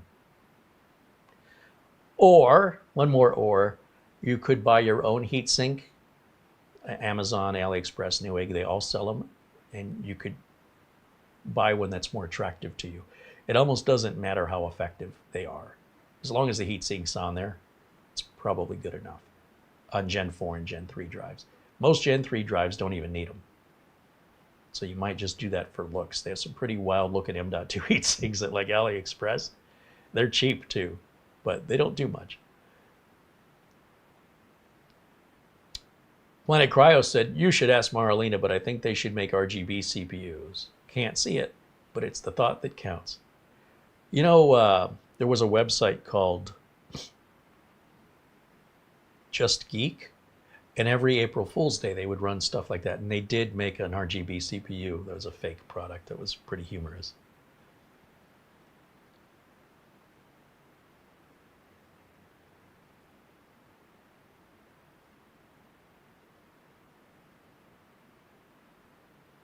Matt says, what about the BIOS update first? We have, I'll tell you why we don't have to worry about a BIOS update right now. We have a brand new motherboard. This board just came out, and this chip just came out. The BIOS won't work with any other chips from Intel except the Ultra 5, Ultra 7, and Ultra 9. Just 3 chips are on the market that work with this motherboard. So when they're designing this motherboard, how do they test it? They have to test it using the 3 chips. There's only 3 chips this board works with right now, November 29th, 2024. So obviously the BIOS is already aware of what those chips are. You understand? But when future chips come out, There's going to be more Ultra 5, Ultra 7, and Ultra 9 models after the first of the year, sometime in January or February. There'll be a couple of Ultra 5 models, a couple of Ultra 7s, and a couple of Ultra 9s, like non-K models, for example. Only the K models are out right now. Intel does this every year. The BIOS may not have the programming necessary to recognize those chips that don't exist yet. Then it would be important for us to update the BIOS to ensure that it will recognize our new CPU. But when we're this early, right, we have a brand new board that just came out and a brand new chip that just came out, the BIOS will not need to be updated in order to recognize our chip. Otherwise, they'd have no way at Asus to test the board. So Asus has clearly tested the board with the Ultra 5, Ultra 7, Ultra 9. They know it works. And those are the only 3 chips you can buy on the market today that will work with this board. Thereby, the BIOS already knows all 3 of those chips. Neither one was first. It's not a chicken or egg. They both came out together. Now, as we go forward into the future and new chips from Intel are introduced that are compatible with this socket, that's when the BIOS update becomes more important. But not early on. Early on, you're fine. This is more of an AMD problem because AMD keeps their sockets for so long that the likelihood of you having an old board with a new chip means that board isn't, doesn't have a crystal ball. It doesn't know that chip was going to come out in the future, requiring a BIOS update. But if you have an older board, you likely have an older CPU. So you definitely want to update your BIOS before you upgrade your CPU to a new one. Otherwise, you might find your system won't boot. On the Intel platform or in any platform where something is brand new board, brand new chip, then all a BIOS update's going to do for you is improve compatibility with RAM or any system functionality, but shouldn't prevent us from booting. So we should be able to boot this like any other system. Once I get Windows installed, then, actually, prior to Windows being installed, my preference would be once we get a power on self-test that's successful, we can see what version is on here first. But it'll boot. I mean, unless we have bad parts or we screwed up the build, it will post power on self-test. Once we power on self-test, we go into the BIOS. We see what version of BIOS we have. Then we go to Asus's website for the ProArt motherboard, the C890 we've got here. And then we compare the versions. And then we can go in the BIOS and use the BIOS Quick Flash. Or whatever, Q Flash, whatever they call it. If we're running a newer processor that never came, let's say we've had the board today and we don't use this board, we let it sit. And we're waiting for the non-K chips to come out. We may need to use the flashback feature, or the system may not recognize the chip unless we do that first. That is my last ditch thing I do, because you're basically updating the BIOS blind. You have to rename the BIOS to a specific name. You have to really need a flash drive with a light on it so you can see if it's working and tell when it's done. There's a whole lot of faith and trust in this process, which I would only do if I have to. My preference is to update the BIOS for the same reason I update any BIOS, and that's to improve the system's security, performance, and compatibility. But if the system's not booting, like it won't even post, that's when you want your BIOS flashback, and we should not need that today. So I hope that clears up any confusion about why that's there and why it would be used, and it shouldn't be your go-to, not in my opinion. Too much faith involved in that. That's a last-ditch Hail Mary to fix a problem that you shouldn't have had to begin with, except you've mismatched your motherboard and chip. The only time you're ever going to need that is you've got an older motherboard and a brand new chip. Otherwise, if you buy the motherboard and chip at around the same period of time, the BIOS from the factory should already be updated at the factory prior to you receiving the board. Unless you're buying something used or you're buying old inventory. And these days, there really isn't much in the way of old inventory. It does feel like motherboard inventories are quite slim, and there's a very high turnaround where product is constantly being sold out and replenished. On almost every scale, from SSDs, that Western Digital 8 terabyte SSD sold out. These Intel processors sold out. Manufacturers aren't just flooding the market anymore. They're keeping inventory costs down because inventory takes up space, and that space costs money. And so likely whenever you buy your motherboard, it will be relatively fresh from the factory. And anytime it's coming out of the factory, it's going to have whatever BIOS was available that day.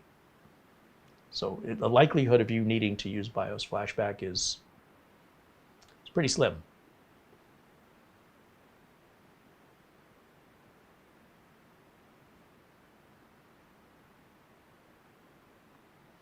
William Lynn wants to know, does the ProArt motherboard have the default overclocking issue? So the overclocking issue, and this is one of those things, remember I warned you, if you're not a regular viewer, you're going to hear me, if you are a regular viewer, you're going to hear me repeat the same things over and over because people who aren't regular viewers have missed the countless times I've said this before. So bear with us as I try and answer everybody's questions who perhaps missed it in prior videos. But the overclocking issue was a result of the chip design of 13th and 14th chips. It's simply not an option. It is not a possible thing that you can do on the new series of chips. We're no longer using a single big chip, or what we call a monolith chip. We now have multiple chips under here, and they each have different requirements, so you can't just slam a bunch of voltage onto it and they all take it. It's not a thing. It's not possible.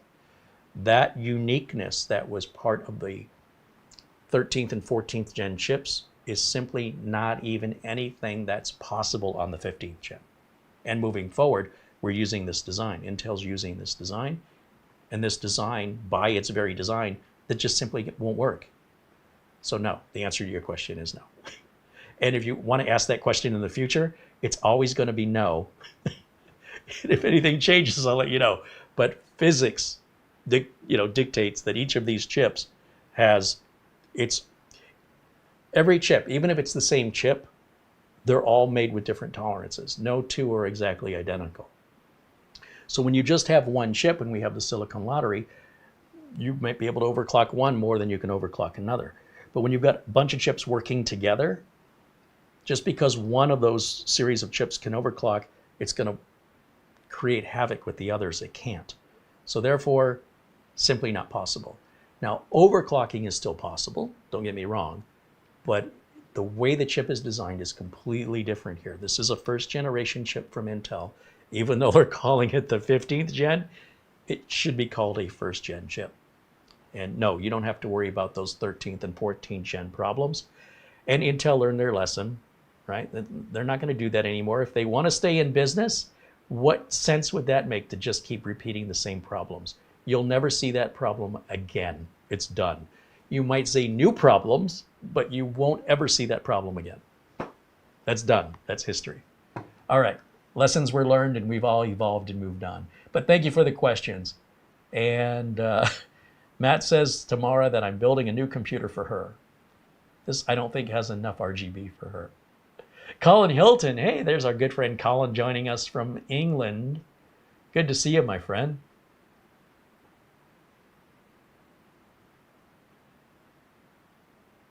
Just want to catch up in the chat room here.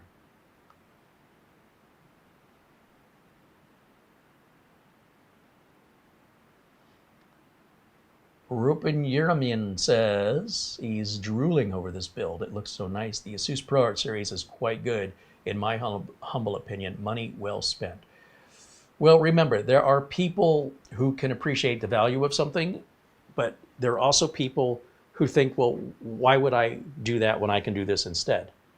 Because they won't utilize this the way it's designed to be utilized. It won't hold as much value to them. But I agree with you. Those who understand what we're looking at here will see the value in it. And Mara has appeared. I want to make it very, very clear.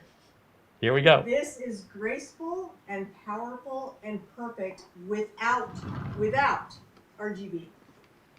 This is absolutely perfect. It is exactly what I would use as a workstation for the work that I do. So even without would you be willing RGB, to give up all of your RGB to have yes, this? I would. Yes. I wish I was sitting This down. I makes almost sense. fell.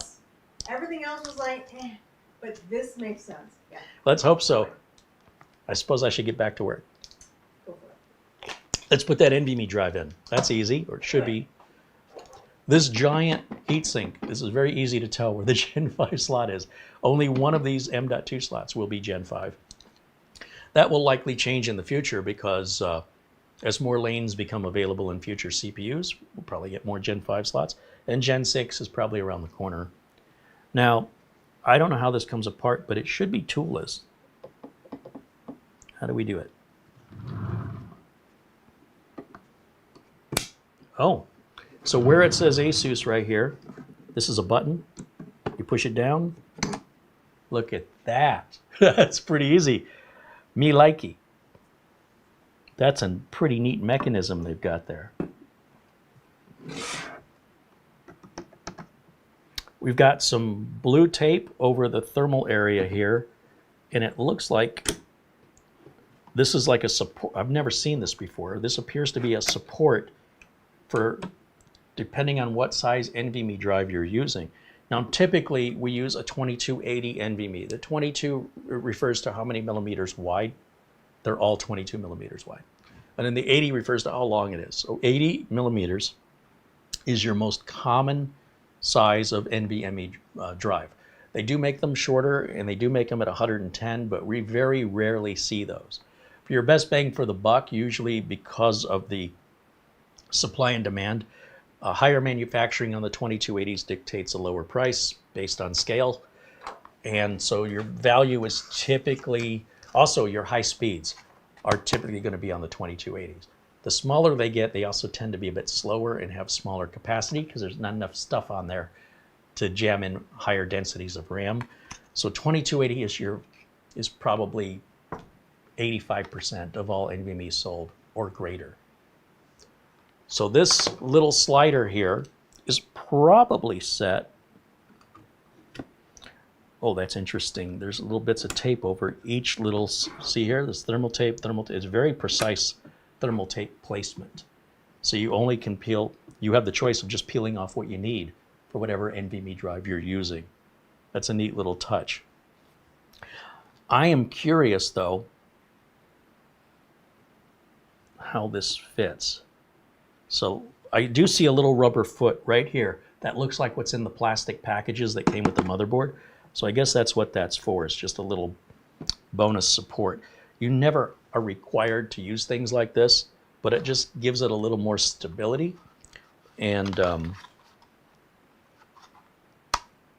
if you want to work as a professional, then you would do it the way the professionals would, even if sometimes the professionals, say for example, there's something that takes 8 screws, but 2 screws will hold it in. A hobbyist will just put the 2 screws in. The professional will always use all 8 screws without deciding whether or not they're absolutely necessary.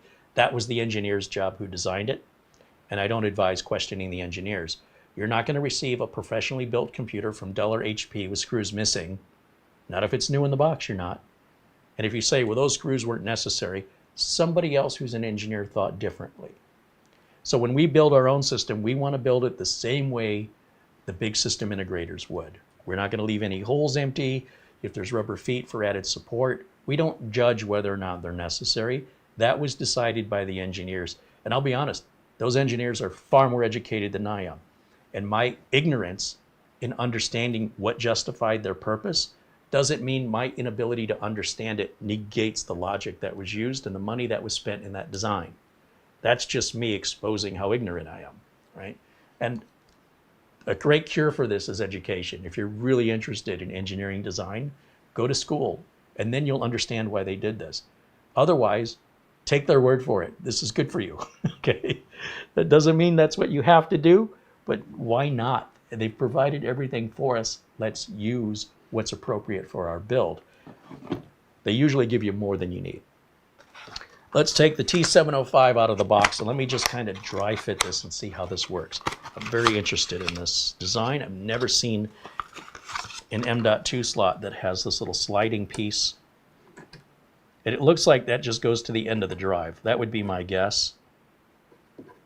But let me just verify. Again, documentation will go in the box, the motherboard box. This box can go over there.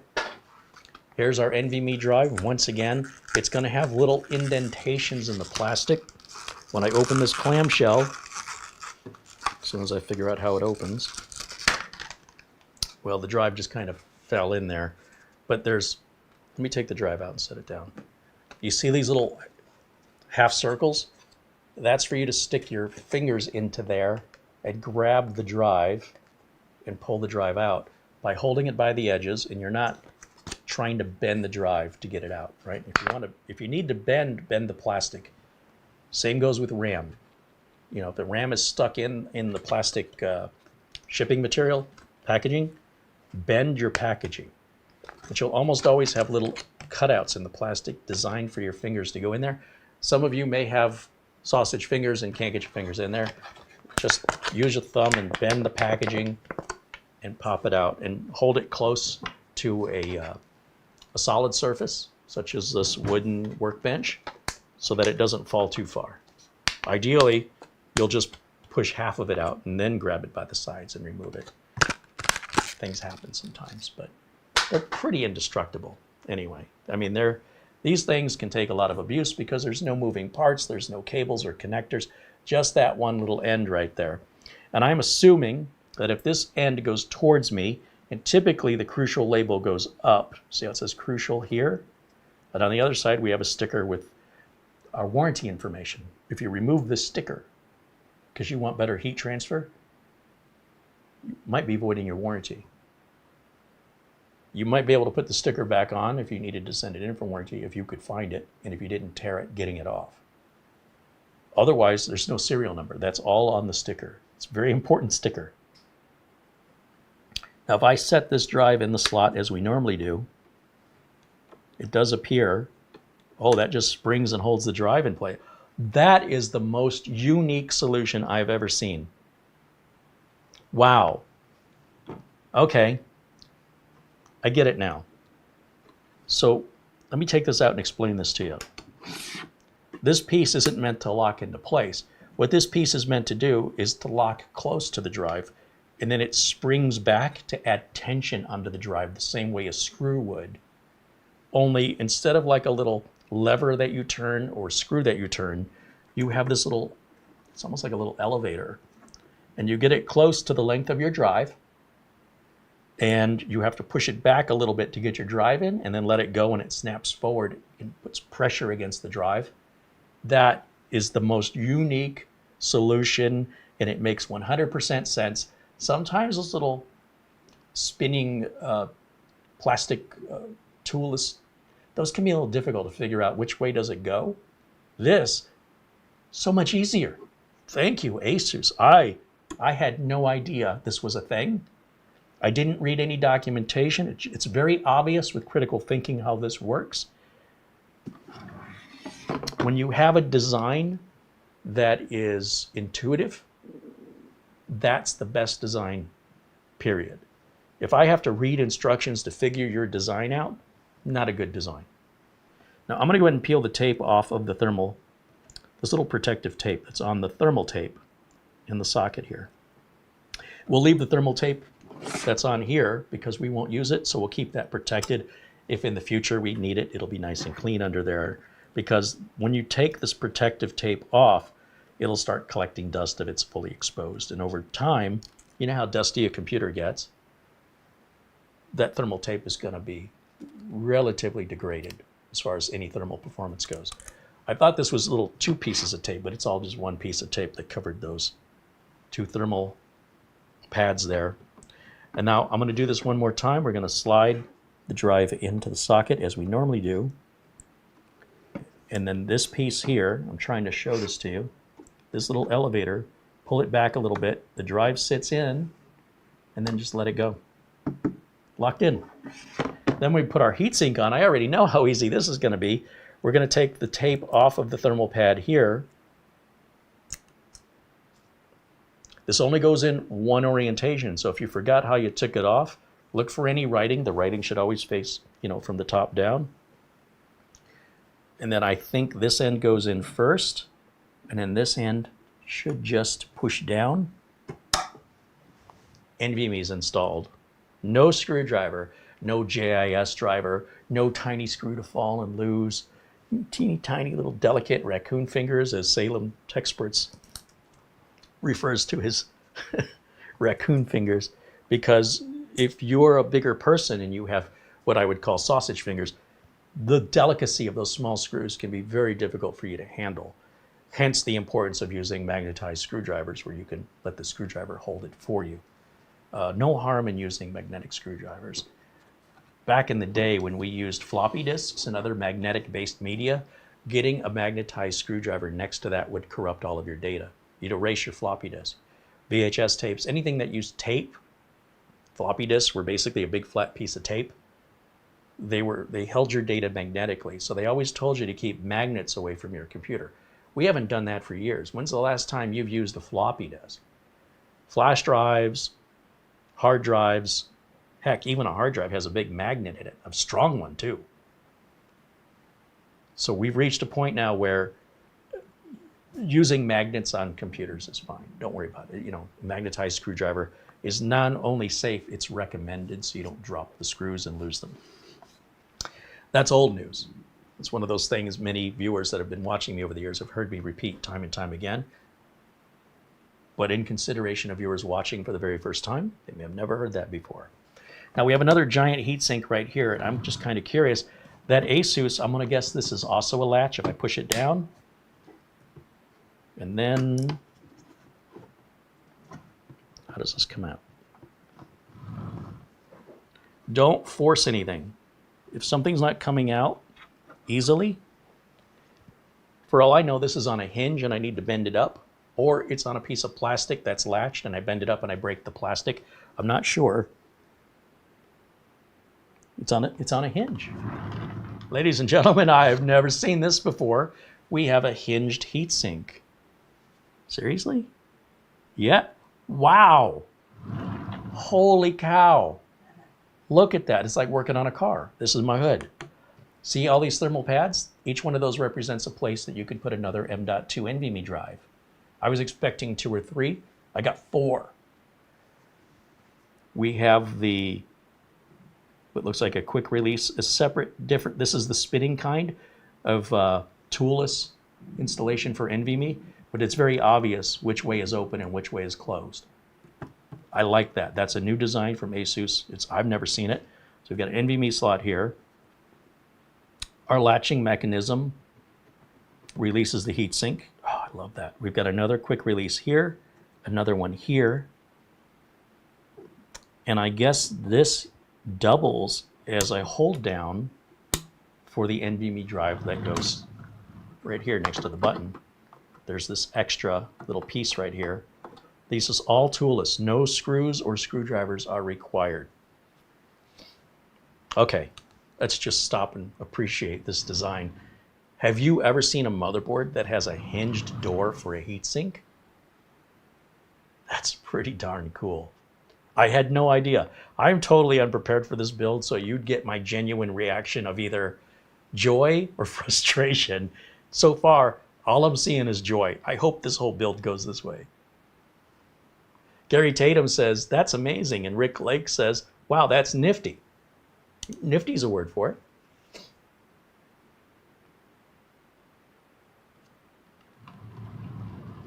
We'll give you the full 360 and appreciate that. No more having to figure out where do I set this, and I don't want to set it down on the tape. Like once this tape has been exposed, or the thermal pads have been exposed, and you set it face down onto the desk, it's like falling toast with the butter side down, you know? It gets debris and dust and dirt on these, and they become less effective each time. So this keeps it up out of the way without having to worry about placing it somewhere, having it fall off the desk, or, you know, whatever. This is really, really thoughtful. As a builder, I really appreciate this. System user would never know the difference, right? But somebody who had to work on this, I can get in here and without any tools, open up, swap out NVMe drives if a drive had failed or we wanted to upgrade. I'm in and out, no tools. And then it just locks in. You're a nice, satisfying click. Why don't all motherboards come with this? You've got a total of 3 PCIe slots. Part of the reason you don't have as many PCIe slots is because, of course, like many boards, your sound card is built in. You don't need a slot for a sound card. Your networking is built in, so you don't need a slot for your LAN, and you don't need a slot for your Wi-Fi. What do you need slots for? A GPU? And then you got two more other items you could add. Maybe you do want a fancier sound card. You could add it. Maybe you need some kind of proprietary hardware device in your industry. You've got that slot, plus you still have another one. Maybe you're putting a video capture card in. You got a slot for it. I can't imagine why anybody would need more than 3 slots when you consider everything that's already on this board. You're not going to need to add a Thunderbolt card. It's already built in. You don't need to add USB 4 because that's part of Thunderbolt, right? So that's already built in. So all these things that people are adding is really just putting good money after bad. It's drawing more power, creating more heat, crowding your motherboard, and making any sort of diagnosis more complicated. The more we can converge items together, quality items, not cheap stuff, the less need for these expansion ports we have. So it adds up and it makes sense. I love that.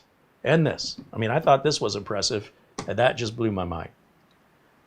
Let's go ahead and, I guess, put the water block on, because I think if I put the RAM in, it's potentially in our way, and I don't want to work any harder than I have to. And I feel like with the RAM here, working around it's going to suck. It's also going to block your view. So I don't normally do this process. So I'm going to figure this out as I go. We're going to go ahead and take this documentation and stuff and just get it out of our way. We're going to put it in the box because that's where it's going to go anyway. Just toss it anywhere in there just so we don't lose it or misplace it.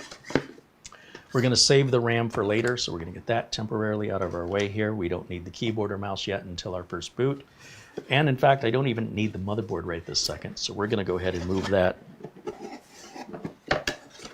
so we can get the unboxing of the ProArt LC liquid cooler 360 millimeter. I love it when part names make sense. And I am quickly running out of room. We'll just set this down here for now.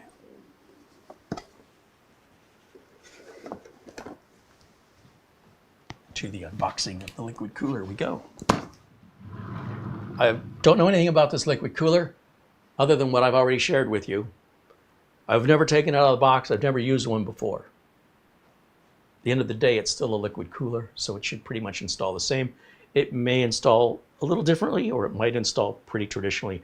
We'll find out, and we're going to see how it's packaged. So if you decide to order one, you know what it's supposed to look like, because if yours is used or returned, it won't look exactly the same because no one can repackage these the way the factory does. Let's go ahead and get the tape cut. Once again, first time experience, no rehearsals. Everything is live and unscripted. What you see is exactly what we're experiencing. There's no editing here. So good luck finding other content creators brave enough to do this. There are some. Mike's unboxing reviews and how-to. You may find live Windows training with Doug Betts does live repairs, right? And maybe not necessarily live builds, but who's to say? He might. Planet Cryos, although his videos aren't live. Yeah, there's a handful out there, but you have to understand the confidence you need to go worldwide to potentially make a fool of yourself because you don't know what you're doing. I appreciate new learning experiences, and I hope you appreciate the learning experiences with me. So I don't mind exposing my learning experience to the world so we can all have that learning experience together. None of us were born with the knowledge of building computers or installing specific manufacturers' items. And anybody who is intolerant to say, well, if you're making a video on something, you should essentially be making a commercial for it, then they don't really understand what we're trying to do here, which is to not only build community, which is job number 1, but job number 2 is to share the experience together, not as a scripted and edited, rehearsed play or movie or television show or commercial, but as emulating pretty much exactly what the viewer is going to do when they get their parts, right? They're going to be very anxious and want to open it up and build it. That's very common. They don't want to sit down and read a manual first. They want to start using what they purchased. They got here in the mail. They've been chopping at the bit. They can't wait for it, to arrive. And now it's here. Now I'm going to sit around and read a manual? No, we're getting to work. In the box, we have lots of stuff in here. This is how it's packed. There's not a lot of free space in this box. It's this big because it needs to be. I'm going to guess in these cardboard boxes are our fans. This is a metal fan. You know how I know that? I didn't know it 30 seconds ago, but it says metal fan and it's heavy. The idea with a metal fan is it's not going to warp over time the way plastic does. It won't become brittle as plastic does, especially here in the desert. So when you want longevity, you want something built like a tank, you want it made of metal, not made of plastic. So we've got 3 fans, 120 millimeter fans, that's 12 centimeters for us Americans. And we have 3 of them. 3 times 120 is 360. So a radiator has to be 360 millimeters in length.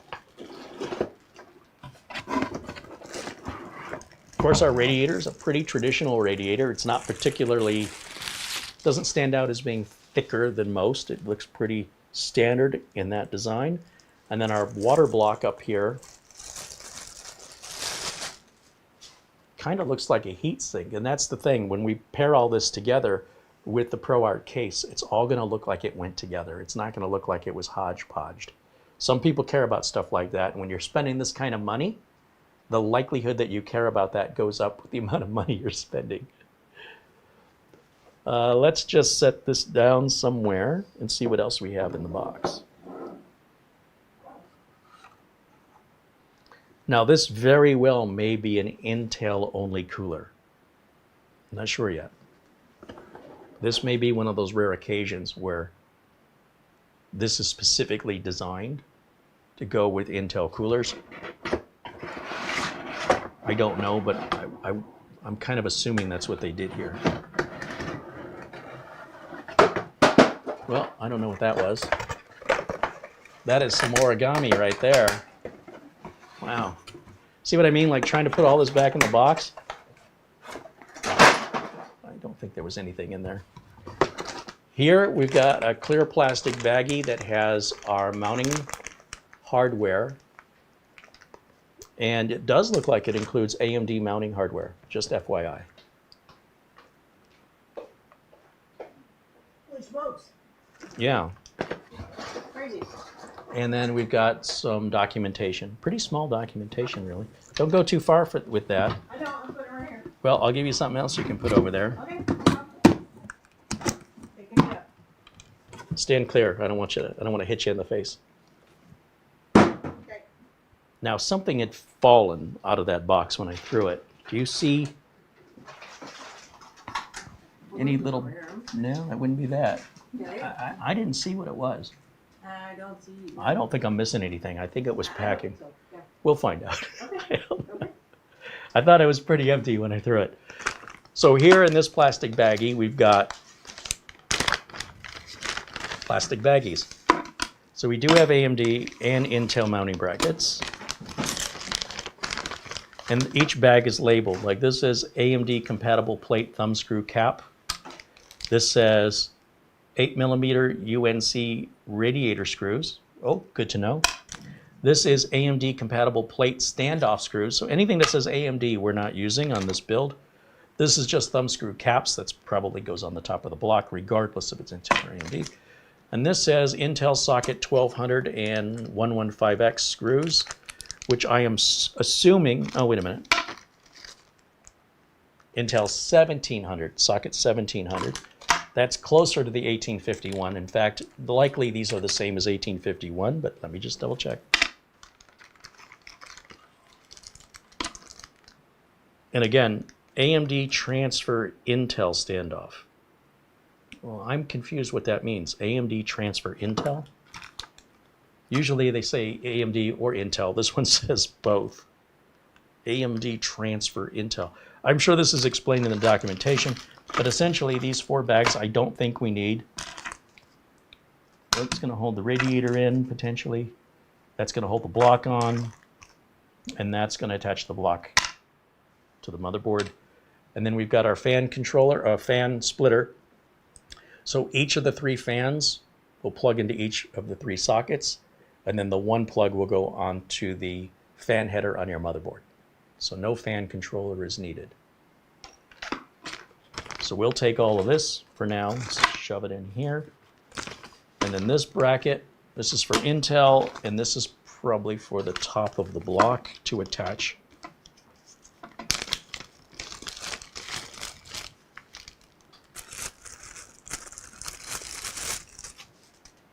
Fancy.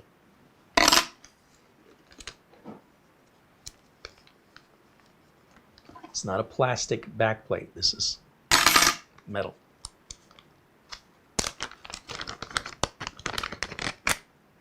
This one is plastic.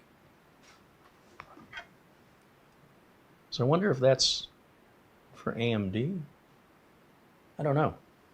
Might have to be breaking out the documentation on this one.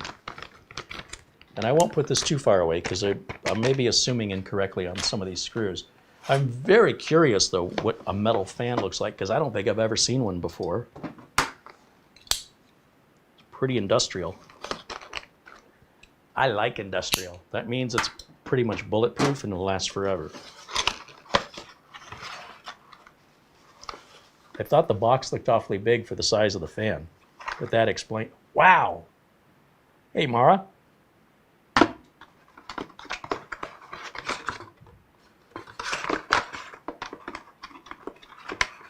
Accessory kit. So each of these boxes will be the same inside, and the accessories are probably screws and we've got a fan extension just in case we need it.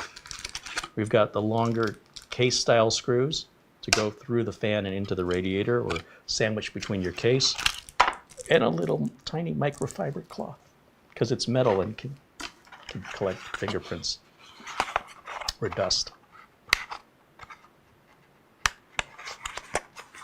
Put that right back in here like so. Just set that over there. Wow, that is heavy. Hey, Mara? Yeah. Come here for a second. Yeah.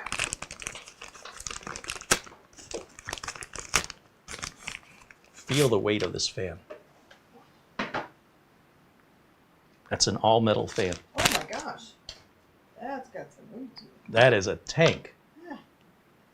Tanya, this is going to be I don't know. I think Asus should be paying me for this video. I'm really promoting them. But I love it. It's still a plastic fan. It's the frame that's metal. All of the. So here's what happens. It's often not the fan blades that warp. I realize now that I've seen this. It's the frame that warps. So by having a metal frame, you should not over time have any issues because the clearance. Oh, that's clever. That's really clever. Typically, you have these raw fan blades, right? And the fan blades can get very close to the edge of your frame, and over time, they can rub together and make noise, or even slow the fan down. But if you look at this design, these fan blades are attached to an outer rim. Look here. Do you see right up here? The whole rim, this whole piece is a wheel. Instead of blades, it's a wheel that has inner blade spokes. And then that wheel comes right up close to this frame. And if the frame were to age and warp over time, it would rub. It would make noise and it would slow down. It would be less effective. So the fan is plastic, but the entire housing, that's metal. There's like foam right here, I guess, to keep the noise down. You've got a cable right here, very short cable, which is why they give you, first of all, that lengthy splitter. And if that's not long enough for some of your fans to reach, each fan comes with its own individual extension cable to reach the splitter, or to be plugged directly on the motherboard if you don't want to use the splitter.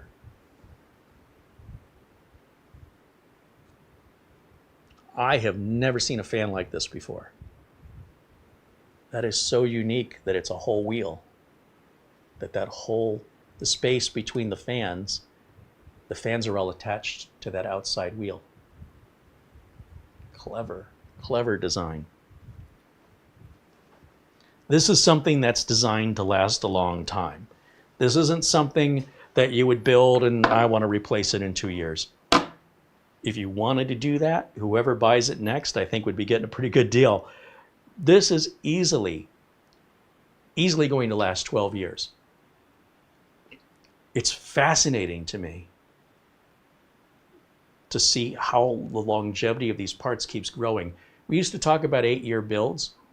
Today's 8-year build is basically a 10-year build now, because the hardware is getting so much faster than the software requirements that these machines, when you're buying at the top end today, easily you can expect 10 years out of these top end machines. And when you're at this level, provided the pump lasts that long or the fluid lasts that long, apart from the liquid cooler potential being a fault, a point of most likely to fail over time. I don't know the innards of this pump and the fluid they're using, but I would expect that Asus has designed this in the same way they're designing all the other parts here, because it wouldn't make sense for them not to not be able to get 12 years out of all of this. On average, right? There's always exceptions where somebody's going to have a failure due to all different kinds of problems. It could be power spike that happened, you know. It could just be a bad product or a damage that happened in shipping it. But if everything works the way it's designed to work and it arrives the way it's supposed to, you know, it's handled properly, I'm wondering if there's something special about this cooler, because most liquid coolers in my experience have about an average of about a 5-year lifespan. And if this cooler matches, like, I've never seen a fan like this before. If it matches that level of quality, then I would expect you probably get a 10 or 12-year lifespan out of it as well. The only way we know is by trying it and just living with it and seeing. But I'm blown away by, I mean, these fans just, they blow me away. These fans are fantastic and they blow me away. I didn't really mean to make a pun out of that, but, well, we'll go with it. I don't know. Would you rather buy, in the next 12 years, would you rather buy an entry-level mid-range computer at, say, $600 to $800 and have to replace it every, let's say, 4 years? You're going to spend $1,800 plus. You have to go through the hassle of moving all your programs and all your data. Maybe you enjoy that. Most people don't. Or you buy one main machine and you just keep it for the next decade plus. Over the course of time, this will likely be a cheaper solution for you. On the other hand, if this is more than you're ever going to use, you could probably just get away with a mid-range or budget PC that could last. Are you just now hearing me? I just heard a laugh. I think she's listening to a delayed feed in the headphones, so find that a little confusing sometimes. Middle of a sentence and laughter breaks up. I wasn't being funny. Half of the audience is like, yeah, we know you weren't being funny. You never are. All right, so here's our cooler. And now the cooler, I just don't know how it's going to go in the case. But likely, what's interesting, we have it say ProArt right here. And if we go in this way, it says nothing. We just have a logo. So my guess is we're going to mount this into the case in this orientation. I suppose it would be possible to put it vertical. Now, if we take a quick look at that case, and I'm going to do this the laziest way possible. Since we're using the ProArt case, the ProArt board, and the ProArt cooler, all I need to do is look at the marketing photos, because that's typically what I'm trying to emulate. You gotta remember there's quite the delay, especially with the headphones on. That's what I figured. Out of the room. Yeah, it was weird to hear a laugh. It was like a joke grenade. Unfortunately, it's a delay. That delay it's actually quite significant today. Yeah, well, I wasn't quite sure if it was a dud or it was just waiting to go off. No, it was definitely right on. It was awesome, and it was very fun. Completely unintentional. Because I didn't hear you via the room, I did hear over the headphones, but that delay caused me to look like I was. As long as I get a chuckle and it's not at me but with me, we're good to go. It was very funny. All right, so thank you. That's what I assumed happened. Yeah. Now I want to take a look at the case again. I want to take a look at the marketing photos and see how that has been placed in the case. So let's jump over to our window capture so we can see this together.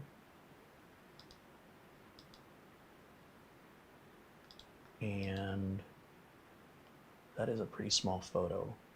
Let's go to another photo. That's just the cooler. Oh, these are Noctua industrial fans. Oh, and there's an illuminated meter on here. I didn't realize that line was actually like a thermometer, I guess, huh? Interesting, like a digital thermometer. It says it's a thicker radiator, but the radiator looks pretty standard to me. They say the tubing is durable, but it shouldn't really need to be. It's not like it's going to get moved around a lot. But that's fine. I'm okay with it. The illuminated meter can represent your CPU fan speed, utilization of the CPU, your memory utilization, or your graphics card utilization, CPU temperatures, motherboard temperatures, GPU temperatures. I assume there's got to be a piece of software where you set that up because nothing indicates on it what it's measuring on the device itself. Looking back at the photo of the case, I can see the radiator is mounted here up at the top with the hoses coming down the right side, and they've got the block mounted specifically where it says ProArt at the bottom. Otherwise, this meter may not make any sense if it's upside down or if it's left or right. That may also be controlled in the software, but that's something to keep in mind when you're building. So if I see the hoses are coming out the bottom, then that's the way I want to install it. And if I see the radiator is mounted up at the top versus along the front of the case, that's also the way. The marketing photos always pick the most aesthetically pleasing look. And I want to, as much as possible, replicate the marketing photos more so than reading any manuals. I'm a visual person and I like to get my hands on. And a lot of times these hoses come out right up against the RAM. This design is a little different, where the hoses come out at the bottom. And that's where it says ProArt just above the hoses. So this orientation is a bit more important so that the meter works more intuitively. So even if we can adjust the software just so that we want the little light to move down and up instead of up and down, or left to right or right to left, it's going to need some explaining on what that means, to people unfamiliar with it. But if we put it in this orientation, it's rather intuitive that that meter is going to go bottom to top, which would indicate more of something or less of something, right? And with the words ProArt written here, it's going to be more aesthetically pleasing that it matches the words ProArt written down here in the same font, in the same orientation through the glass. So things don't look like you slapped it together haphazardly, but like some thought went into this. And again, at this price point, this is what people being customers and even the end users expect their result to be. It says it's got mind-blowing cooling. I did say it blew me away, didn't I? 15.5 millimeter open front grill, extra thick PWM fans and air deflectors optimize whole system cooling. I'm not sure what most of that means, but it sounds good to me. I don't know what the air deflectors are. Is it these grid fins here? Is that what that is? And then what's this? Space for powerful components. So we're looking at the case. It will hold the 420 version of this cooler. That's fascinating. The graphics card can be up to 450 millimeters long. And vertical mounting, 125 millimeters if you want to vertical mount your graphics card, which most people in business don't want to do. Some smaller businesses may want to show the computer off, right? So they might want that. But they're showing it with the 420 in here. And again, the 420 and the 360 are mostly about the same length. It's the height of the radiator that's different. They're actually a little bit longer, a little bit taller, but for me, like the thing I notice the most is the height of the radiator, more so than the length of it. Because you're still putting 3 fans side by side, but the fans are 2 centimeters larger, diagonally. Well, no, not diagonally. They're 2 centimeters larger, both horizontally and vertically, I believe. It's a perfect square. All right, so where was I? I was looking at, by the way, all these links I'm clicking through, these are all available in the video description below the video. Something wrong? Is that the 420? They have the 420 in the case. Where did I put the case? It's up here somewhere. Because the link in the notes will take you to the 360, and then it looked like you were looking at the 420. Well, the 420 is what's in the marketing photos. Yeah, weird. Okay. And what we have before us, according to the box I handed you, the box said 360, 360, yeah. but it should be identical. Like I said, mostly it's a height difference. Yeah. But up here at the top of the case where they show it, it'd be very difficult to tell if that's a 360 or 420 to the average eye. Sure. And I think it'll be, the 360 is going to be plenty. The 420 is as big as you can get, which, you know, couldn't hurt to have it, but I don't think we absolutely have to. We'll know when we install, for whatever reason, this is showing the cooler and the chassis together, because I think that's the link I had clicked on was the bundle. Right, so I'm not just looking at the case. This is $450 when I believe that includes the case at that price, because you're looking at a $224 cooler and a $225 case, and bundled together, right? Because if you're going to buy this, you probably want to buy that. Bundled together, they discount it a little bit, I guess. Or not. I mean, it says you're saving $90, but $449 for the 420 millimeter cooler, the biggest one you can buy, and that case. That's a fairly good price when you consider we've seen cases cost $500 empty. So the fact that you're getting that massive cooler there at that price, you know, when you're at this level, that's actually quite attractive. Quite appealing. All right, back over to camera one, and let me just take a look here in the chat room because I've been remiss in talking to everybody. Hey, our friend Colin Hilton contributes 49 pounds and 99 pence. Thank you, Colin. Cheers, my friend. It's good to see you as always, and we appreciate your generosity and your support as always. It's been a while since we've seen Colin. I'm very happy to see him joining us today.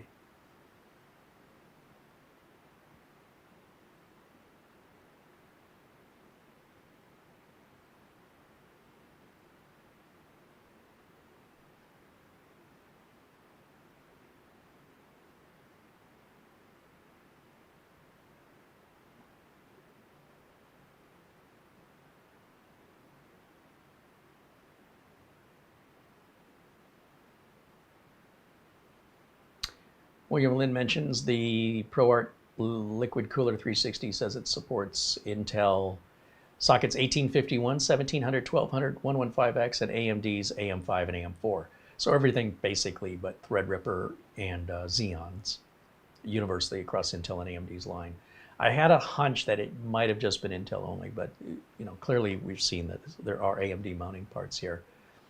But I wouldn't have been surprised if it was because it's labeled as ProArt.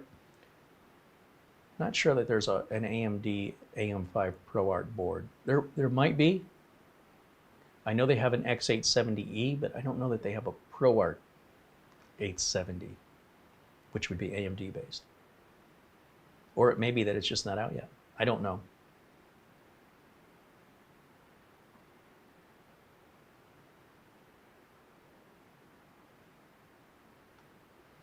And William Lynn said the Asus ProArt LC 360 fans are the Alpha Cool Apex Stealth metal power fans. So I thought the fan blades themselves would be metal, and I was too literal in the, but it is exactly what it says on the box. So yes. And let's see, what else do we say? Does the case come with the riser for vertical GPU mounting? I don't know until we get into the case, but I do believe if you click on the link in the video description, you can see all of the individual details. I try to cover, first of all, what I know, and that I don't know yet until I get the case opened up. But also I try and cover what I think appeals to most people. And I don't think most people want a vertical GPU mount. However, we include the link so that any of the individual, less commonly desired information is made available to you for you to help yourself. But I'm not exactly sure. But we'll find out when we get to that stage. Again, I don't plan on putting a GPU in this. So we're going to use the internal graphics on the chip. So whether or not the graphics card installs horizontally or vertically does not really apply to me, since I don't plan on putting one in. I don't have use for it. And if it was $100 or $200 to buy one, I'd slap it in for the hell of it, but not at $2,000. Or I'm not sure what the ProArt GPU costs, but I'm sure it's over $1,000. And that's going to easily add at least 30% cost to our build. And because we're viewer funded, that's $1,000 I could pay for an entire another build video series. So I'm trying to be very, very cautious with how I spend your contribution and memberships money, because we just can't rely on sponsors anymore. Very few channels under 1 million subscribers get sponsorship offers these days. And we never really got them before, quite honestly. But if we take a look here at Amazon under the Asus, wake up keyboard, Asus ProArt, what is the GPU? So depending on there's a couple of different ones. They're not as expensive as I thought they were, but they're well, let me rephrase. They're 40 series GeForce cards. Let me just share the screen with you and shut up, because I'm just looking at this for the first time, because I don't really have any interest in adding the graphics card. Even at these prices, it's still, one graphics card can pay for an entire budget system. And these are sort of entry-level, mid-level 40 series. So we go back to the window capture. And you'll see for the Asus ProArt, we've got the RTX 4070 Super at $650. We've got the ProArt RTX 4070 Ti at $854. We've got the ProArt 4080 Super, that's $1,200. Now, we could go the opposite way, right? There's a Black Friday deal for the ProArt 4060 Overclock Edition, $315. That's more attainable. We've got an RTX 4060 Ti with twice the amount of RAM for about $125, $135 more. You've got the small form factor 4070. This is much smaller than it looks in the picture. That's $800, $840 here. Here's our case at $219. And then does the case contain that riser? What does it say? It says it's got a GPU holder, whatever that means. So it does look like you can put that vertical GPU. You can put your GPU in vertically, and it looks like from the marketing photos that is included.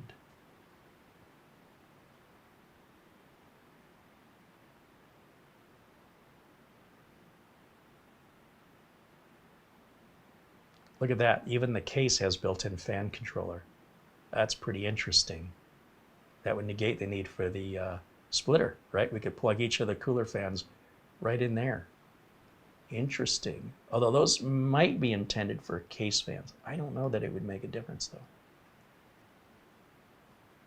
Let's see their video. There's your airflow, right? You've got a fog machine there that shows you the actual airflow as it's coming in and exiting the machine.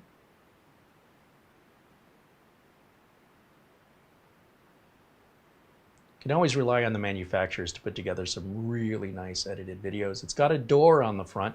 Not a fan of the doors, but I get why it's there, and I'm willing to accept that on a workstation build. It makes more sense. You've got a GPU support bracket, so you prevent the graphics card from starting to droop over time. Oh, it's got wheels. It's got wheels.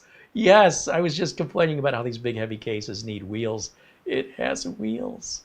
Now, do they clarify whether or not everything's in the box for vertical support, or you have to buy something extra? See there, the graphics card is not in vertically. And I think most people are going to install the graphics card just like that. It's generally not considered a showpiece.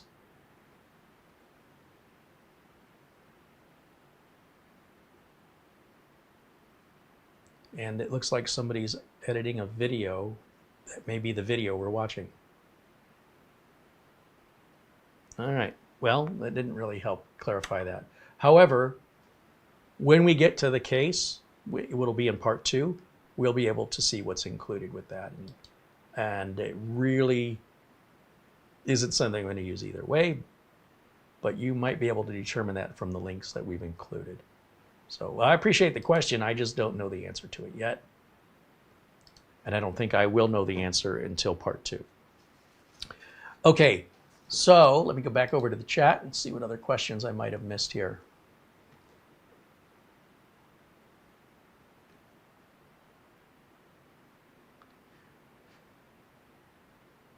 William Lynn said he bought a 2230 Gen 4 NVMe for his laptop using our Amazon affiliate link. I love your videos. Thanks for the community-driven, like-minded videos. Well, we appreciate when you use our Amazon links. It's an anonymous way to support our channel. If you use one of our links that takes you to Amazon and you purchase something entirely different, we still make a small commission on it. You're still being charged the same price, the same shipping. Nothing's different from you. It's just that Amazon shares a little bit of the profit with us since we're the ones who took you to the site. So anything you buy in that site visit, whether or not it's related to the product link that took you there, as long as you make any purchase at all from that site visit, from my link that took you to Amazon, we can see what was purchased at what price on what day and time, but we don't know who bought it or where they live. And that's a great anonymous way to support us, and we appreciate when you guys do that because there's no added cost to you. There's no downside for you guys. You're still buying the same stuff at the same prices with the same shipping. But if you don't tell us that you did it, we don't know to say thank you to you because we don't know you did that. So thank you for supporting us in that way.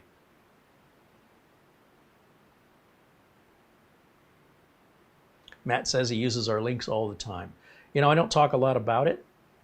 However, especially during this time of year when people are spending, we certainly appreciate it, even if we don't know that it's you specifically that's doing it. But absolutely, if you let us know, I want you to know we appreciate you and we appreciate that thoughtfulness.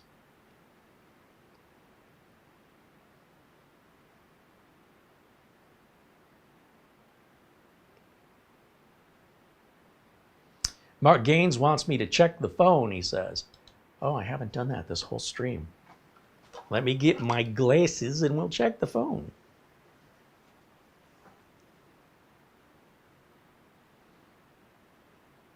Let's see. Contribution from G.I. Pollock with $10. He says, I always enjoy your teaching. An Amazon gift card from our friend Mark Gaines of $100. Very generous. Thank you, Mark. Of course, Mark joining us from Northern Ireland and is a frequent contributor here as well. We thank you very much for that. And somebody's trying to reach me. Let me just respond to somebody here.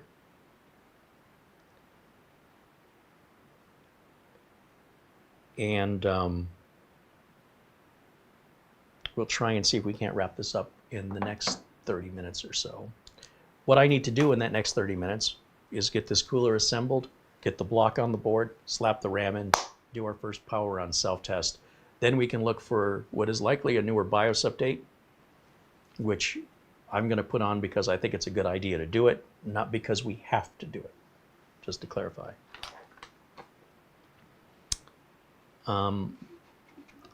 So if the cooler, going back to the whole reason we were looking at the images, was to see the orientation of the cooler. So the cooler is going to go in the top of the case with the hoses down, and the words ProArt are going to be written in the same font in the same direction as they are on the block. The words will be facing down, the hoses will be facing down, and that means our fans need to go in with that consideration. So if this is the back of the cooler and this is the bottom of the cooler, our fans are going to go at the bottom with the cable, the power cables going out the back. So when I flip this upside down, the bottom becomes the top and the back becomes the front. This gets a little confusing because you have to visualize in your head the orientation of these fans when we install them. So if this is the front, this is the back, and where these brackets are is the direction of the airflow. Notice on this side we have no brackets. and this was, unless this was a reverse blade fan, which are pretty uncommon, but they're getting more popular, and they're typically designed to go at the bottom of a case to suck air up. These fans typically, on a normal bladed fan, the side with that you see spinning, the center is spinning, that's your input side. And when I spin the fan here, you notice the center doesn't spin. That's your output side. That's pretty much universal for nearly every fan, especially when we're talking about computers. So we want the support side. It's kind of ugly and unsightly. We want to blow air through that radiator. We're going to draw air in from the case and out the top of the case. This also means we don't want to stack things on top of the case while we're using the computer, or we're going to be blocking our airflow. Now the fans can go in like this, or like this, or like this, or like this. They'll fit any of those 4 directions. So what we have to keep in mind is, first of all, which side of the fan is going to face where I can see it. And I've already discussed we want this part of the fan where we can see it. We want to be on this side of the radiator, not this side. Although it's possible to sandwich fans on both sides with what we call a push-pull configuration. You're just drawing more power, you're bringing in more airflow. That isn't necessarily going to do any better in cooling. Some people do that. I think it's a waste of money. It's also doubling your chances for a fan failure. If you have 3 cooler fans that can fail, your chance is 1 in 3. That you have 3 chances. Let me rephrase that because it wasn't working in the right math. If you have 3 fans, then you only have 3 fans that can fail on the radiator. If you have 6 fans, the odds of a failure have now doubled, because now you've got 6 fans that can fail. If you have a car with 6 tires, you have 6 tires that could go flat.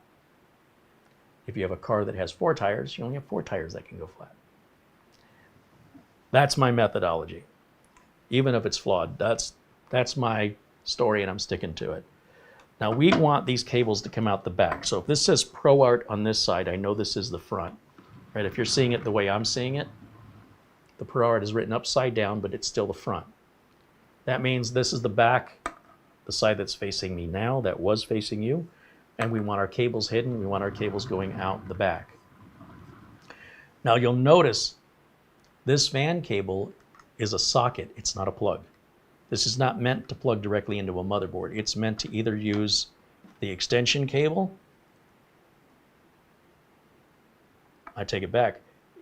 When you add the extension cable, you're still back to having another socket. So one way or another, they want you plugged in to that fan splitter, right? Because the fan splitter, well, now I'm confused. Wait a minute. You can't put 2 sockets together. Which one is the plug? How does that work? The single plug goes into the board. This is an extension, meaning it's male on one end, female on the other, so that ends up with a socket again.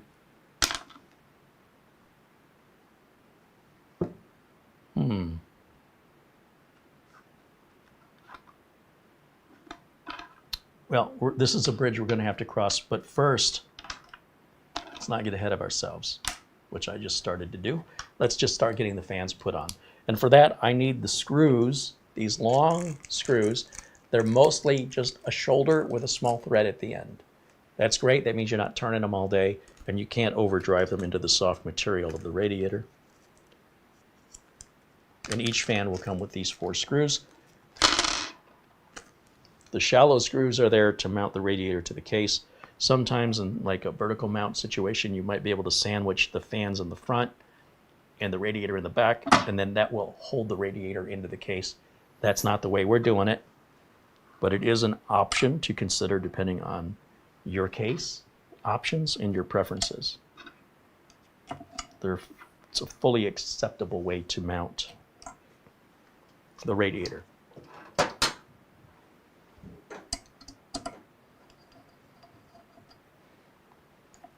Do not over tighten the screws.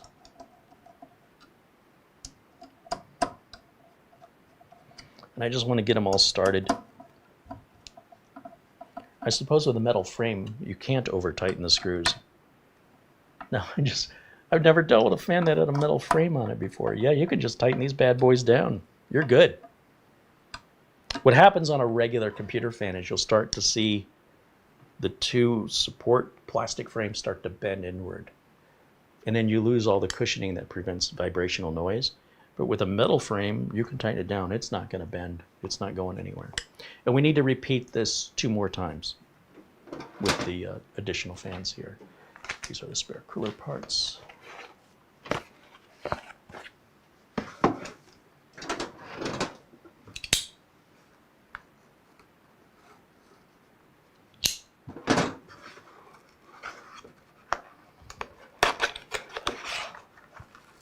So just like before, same exact packaging, same accessory kit. I'm a little baffled on that female connector though.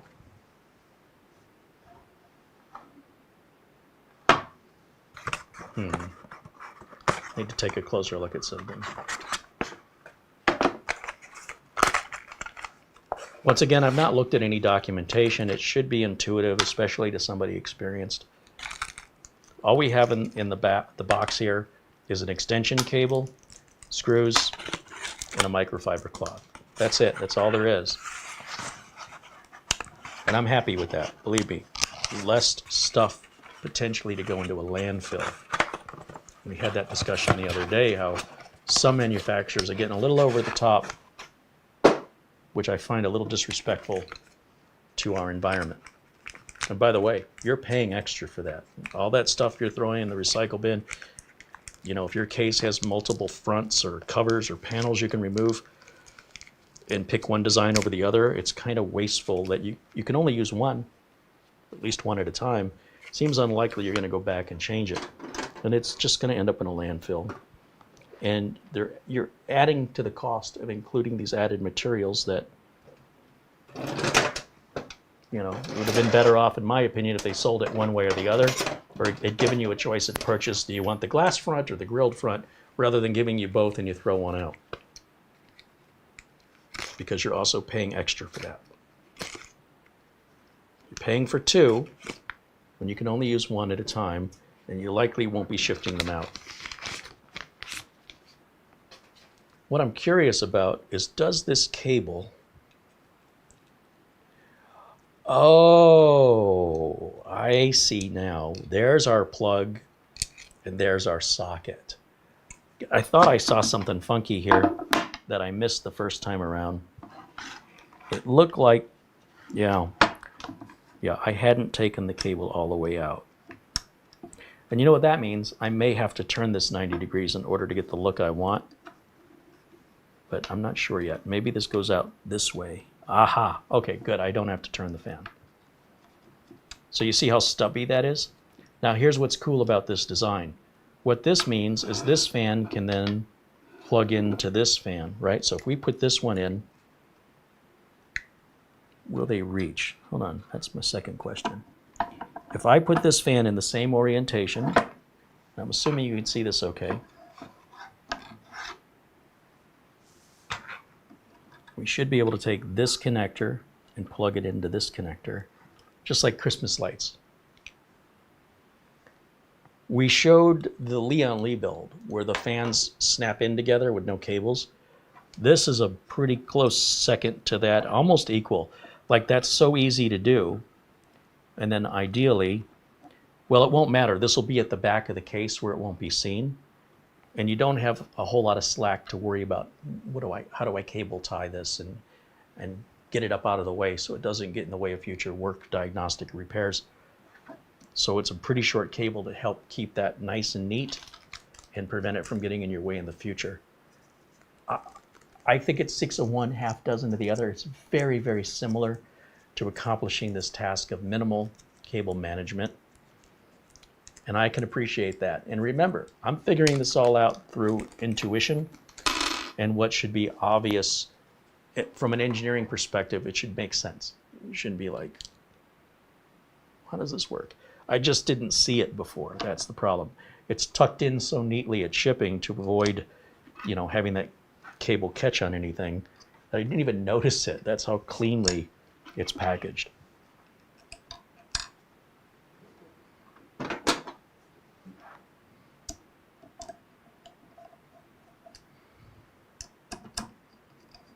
So we'll get these started. Don't tighten them down until you get them all started, because you might need to wiggle it around a bit. So far, these are pretty, they fit like a glove. The alignment on this is really easy. You see, I'm not doing much adjustment here. I'm not doing any adjustment. Still can't get over metal frames on these fans. Now, in the past, when I've worked with Noctua industrial fans, I did not like them because they were very, very loud. So I am assuming that would be unacceptable at a build of this level, at this scale. So when I saw that they're promoting Noctua industrial fans on this, my instinct is a little PTSD from, I had to return the Noctua industrial fans. They were so loud. I didn't realize that I was buying industrial fans. This was a couple of years ago. So I have to assume these are different than what I used in the past.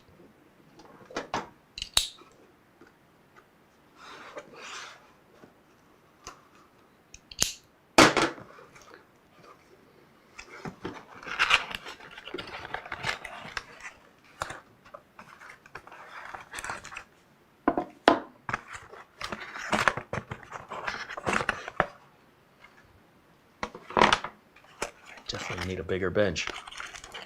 Our extension cable, our screws, our microfiber cloth. I mean, I'm assuming this is a microfiber cloth. Maybe it's something else. Nope. These are great for cleaning your glasses. Look how tiny it is.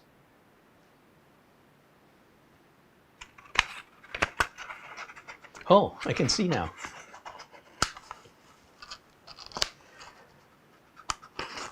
All right, we'll just slot that back in there. That can go over there. That can go over there. That can go over there. Over there. Over there. These are mounting brackets. These are all of our extension cables. Try and keep that all together. This plastic is sealed awfully tight on these. It's like glued closed. And so to pull this apart, it starts to tear. Sometimes you can get lucky and it tears clean.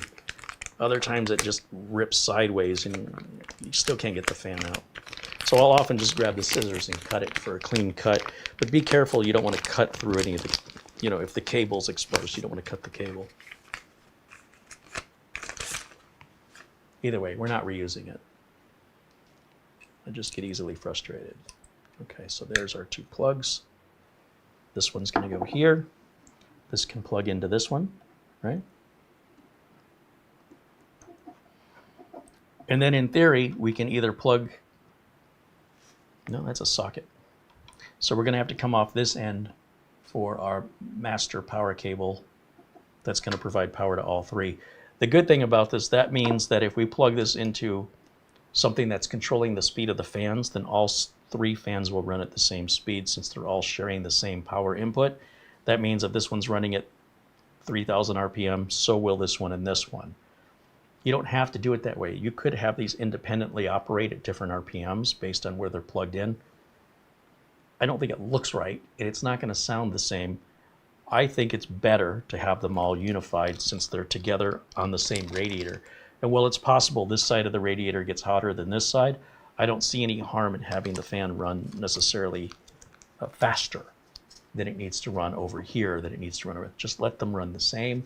It should be whisper quiet regardless.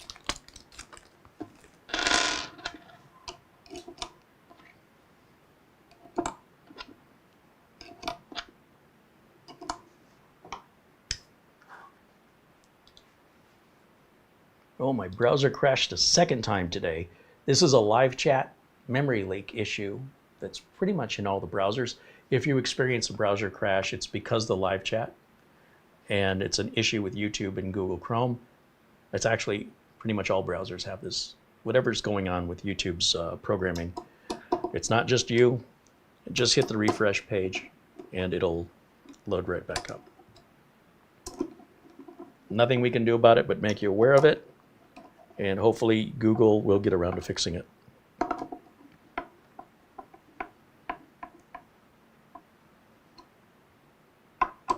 William says German metal fan engineering. Noxia was Austrian, aren't they? I don't think they're German. Okay, let's, I guess, get the block mounted. And I'm not sure how that's going to happen yet. I think this is Intel and I think this is AMD. But let me just take a quick look at the documentation on this one, because I am unfamiliar with this specific cooler design. Like I say, these fans, really neat. Let's see. It says install the water block. Great. I see. So page 1 is Intel. It wants us to use this. We're going to need the LGA 1700 standoffs for sockets 1700 and 1851. We have 1851. It does mention that this will work on socket 1200 and 115X, which those were different standoffs. Be sure you use the right ones because the amount of downward pressure that heats the bottom of our pump here needs to be completely level with the surface of the CPU, and it has to be applied at a certain amount of pressure or it won't cool right. So if you put the wrong standoffs in and you think, well, it fits, it may be applying too little pressure downward or too much pressure. These new series CPUs are just slightly thicker than the last series, and my understanding is Intel has said anything that's socket 1700 as far as cooling go will fit properly on the socket 1851, the new Ultra series, but it's also possible that it's good enough, but may not be precisely engineered for 1851. And I feel like that's what we're doing right now, is we're taking something that's designed for the previous socket.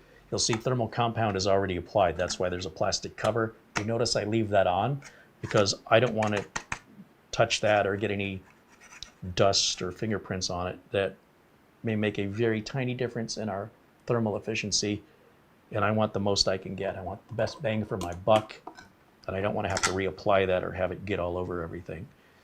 Typically, when you're installing a third-party cooler, they may or may not come with thermal compound, or whether or not that thermal compound is pre-applied.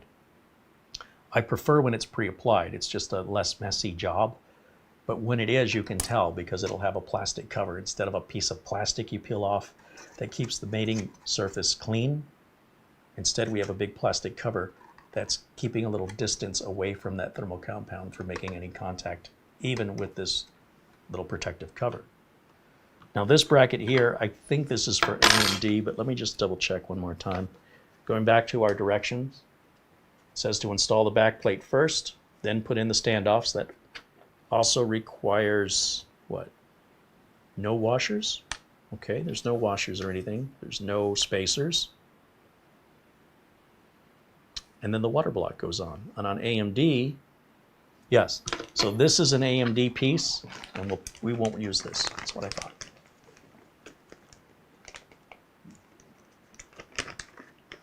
Pop that bad boy in there. All of this will go in the motherboard box. There shouldn't be anything left over here, I think.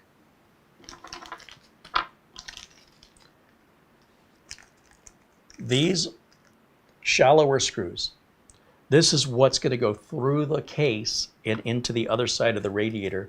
So the radiator attaches to the case on the side that's facing down, and the side that's facing up right now will be flipped so these fans will be visible, and we'll be blowing air out the top of the case. So we definitely need to put these away because we absolutely will need these. And I guess I'll just keep them with the rest of the radiator parts in this bag so I don't lose anything. And the rest of the parts, pretty relatively simple. What we're going to do is just set this aside. And we're going to need these socket 1700 standoffs. So we'll get these out of the bag. Wow, those are chunky little standoffs. And then the thumb screws are going to go on top, securing the water block. So basically the thumb screw, this goes on the back of the board. This is going to go on the sides of around the CPU. This way. And sometimes you have to use one side or the other. These kind of look the same. So our motherboard's going to be sandwiched here.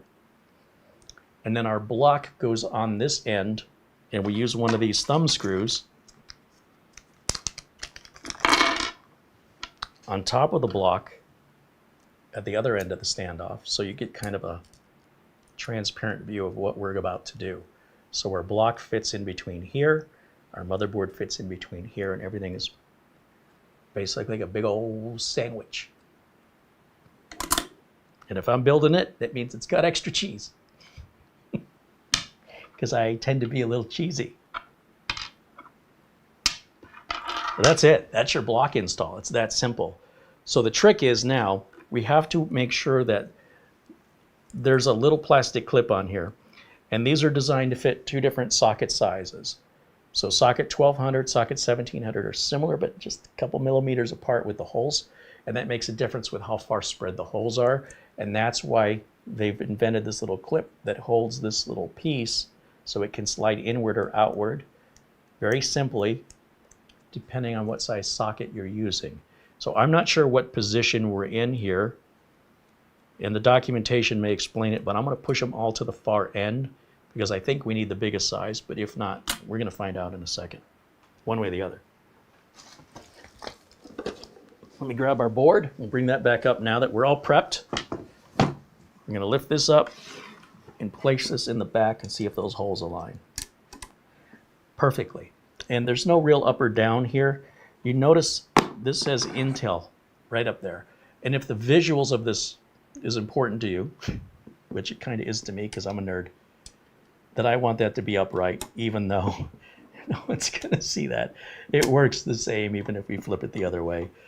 And you'll see nothing's holding that in right now. So I've got to use my fingers. Again, pay attention to how I'm holding this board and why I don't need an anti-static wrist strap, because there's nowhere for the static to go. I'm holding a plastic frame. I'm supporting the board with the metal heatsink. And I just need these standoffs to get started to hold the bottom half of this sandwich together. Now, do not over tighten these. There's a reason why they don't include a special tool, because you're intended to use your fingers. If you're grabbing a pair of pliers or a socket to tighten these, you're doing it wrong. Now, once I start these, one in each corner, it will hold that plastic that I'm supporting with my hand right now, and I won't need to hold it in place anymore. So as I tighten these down, once they stop, I don't need to take it any further. And as I rotate the board, and again, see how I pick up the board? I'm holding by the edges. We rotate this around so you can see I've got the standoff here and standoff here, and now they're holding that back plate for me so I can do the last two very easily. That's the trickiest part, really. It's not that big of a deal.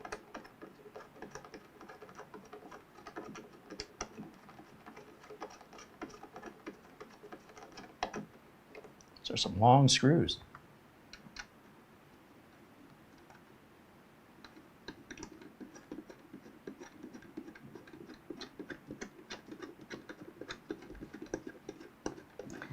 You don't need to necessarily associate the difficulty of the build with the amount of price of the parts. Not necessarily. When you talk about open loop coolers that you have to custom design, they get very expensive and can be quite the project. That could take you longer to do your cooler. That's a customized cooler and cost you more than the rest of the whole computer and take the longest amount of time. In that case, it does get more complicated the more you spend. But when it comes to stuff like this, it's all more or less the same. It's just their capabilities of what they can do, and also the amount of features and I/O they have that keeps increasing. More USB ports, Thunderbolt ports. You know, the way that these, I just can't get over how easy that is. That blows my mind. And that way, it obviously is going to cost a little bit more because it's not made to be the cheapest thing. Right? It's made to give you all of these bells, whistles, and features. And in this particular case, they haven't really put a premium price on that as much as they could have. Messiah.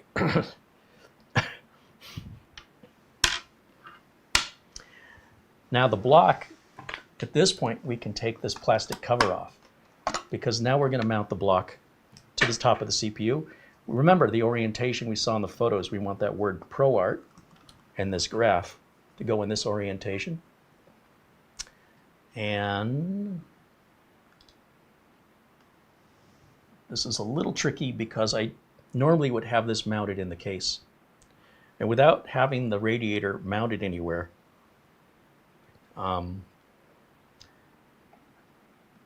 this is why I wouldn't normally do this, but that's going to sit flat onto those standoffs we just installed. And I can rest this very, very carefully where it won't slide and fall. And I don't want to rest it on the board and potentially bend any of the pins on the board. That's very heavy. I also don't want that falling off the edge of the desk or it'll take the whole motherboard with it. And while that might be entertaining for you, it's going to give me high blood pressure. Now I'm going to just start these thumb screws. One here. Again, you're going to notice I do opposite corners, so I don't have to hold the water block down. Let the screws do their job. Now these you will tighten with a Phillips screwdriver once we get them all started here first. You don't want to use power tools on these.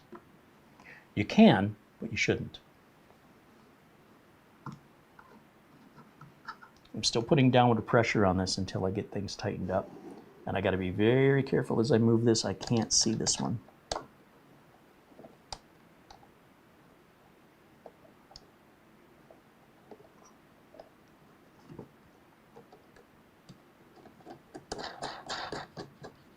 Just like that.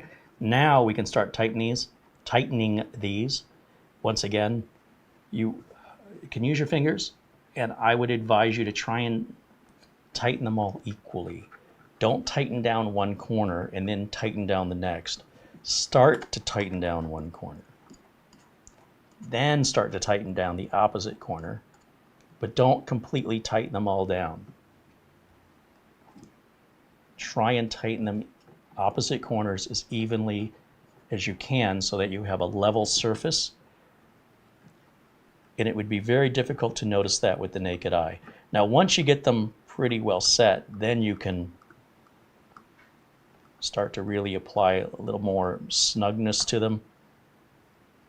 And you obviously want to go opposite corners so you don't end up with a warp situation that you will not be able to see, but you will wonder why your temps are running so high, and that's because you didn't install it properly. Now, any other screws in the case, doesn't matter what order you tighten them in, but this one absolutely does. Once you get these about as far as you can get them, then we can grab a regular screwdriver here and just go opposite corners.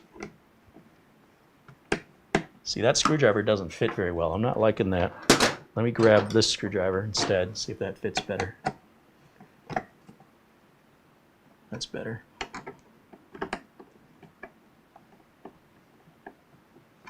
Very good. These come to an absolute dead stop, so you don't have to keep turning and wonder, have I gone too far? No, they make it pretty obvious. That's not going any further. And again, you shouldn't be struggling when you put your computer together.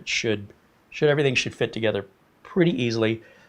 Pushing that lever down on the internal locking mechanism is going to take a little more strength than most things. Snapping your RAM in, a little more strength, but nothing that should require brute force. It should just click very positively with a little bit of effort. And now we've got all of our connectors here for the water block. And these are going to be the USB connector, right? So that, we're going to worry about cable management when we get this in the case. But that's just going to plug onto the USB 2 header right here. And then we need to power the water pump, just like a car has a water pump. And that's going to go on to a header on the motherboard, preferably specifically designed to power a water block, because this does not speed up or slow down. The fans do, but the pump runs at 100% all the time. And what can happen if you plug this into an ordinary fan header is your pump may not be running efficiently. You definitely want to either go into your BIOS and set your fan header as an all-in-one pump, meaning the voltage never changes, or find a header that says AIO or pump on it, or look in your manual and plug your water pump into the pump header.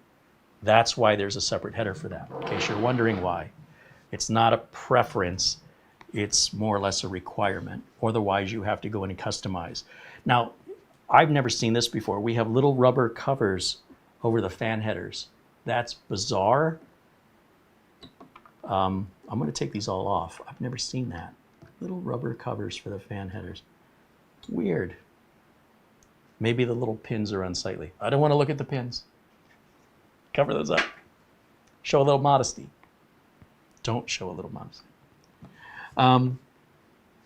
Written on the top of the board in very fine lettering, it will tell us what each of these pump headers or what each of these fan headers is for. And you can always read your manual. Again, I like to look at what's in front of me. What's the actual board say versus, because sometimes the documentation changes and or the design of the board changes and they don't update it right. So I'm going to look at what I've got. So this says CPU fan, then it says AIO pump, that's an all-in-one pump, and then the next one says CPU optional. So if we had two fans on an air cooler, one would be the CPU fan and the second fan on the cooler would be the optional one. Here we've got an all-in-one pump, so we go right to the middle and plug that in. We have to provide power to these fans.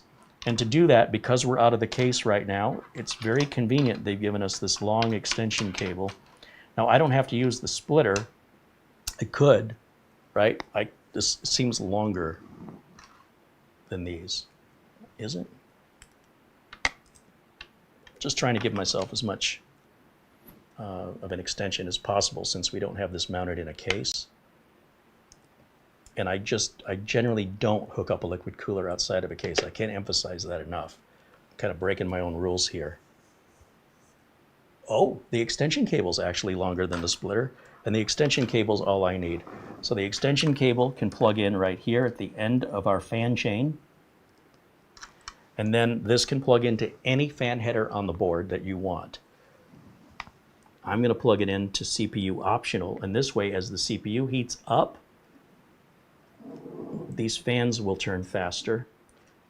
And I can see, like when this goes together, the fan's going to sit above it with the ProArt wording up at the top. Our cable, power cable, will be coming down to the right. And sometimes there might be a fan header closer, but if we plug it into the CPU optional, we should have enough slack, and this will run behind the motherboard where no one will see it. That is ideally where I would place this. Now, when I test fire this, I need to make sure these fans can breathe through the radiator. I can't set this face down on the desk or I'll suffocate it. When I say face down, I mean either way. Face down on the fans can't draw any air in. Face down on the backside, the air has nowhere to go. So either way, we're suffocating it. The last step before we do our first power on self-test is I've got to put the RAM in. I've got to take those glasses off. Those are great for close-up work, but it's like looking through a magnifying glass when I look at distance. Everything's messed up. This is brand new RAM that I specifically purchased for today's build. I wanted the colors to match. I don't want a really tall RAM. Sometimes that can get in the way of things like coolers. Not usually liquid coolers, but if the hoses were going to be coming out the side of the RAM, that can impede access to the RAM slot closest to the CPU. Once again, we've gone over the parts during the beginning of the video, and if you've missed the beginning, do look in our video description or use the DVR mode to go back and see what you've missed for the details of today's RAM. The rest of this stuff here, if we want to keep it, it'll go in the motherboard box. That's just a plastic container. Generally, whether it's Intel or AMD, when you're just installing 2 sockets of RAM and you have 4 sockets, you don't use the socket closest to the CPU. That's almost universally true. You can always obviously check your documentation to verify. But what we want to do is the RAM is going to go into, we're going to open all these slots just to get them out of our way.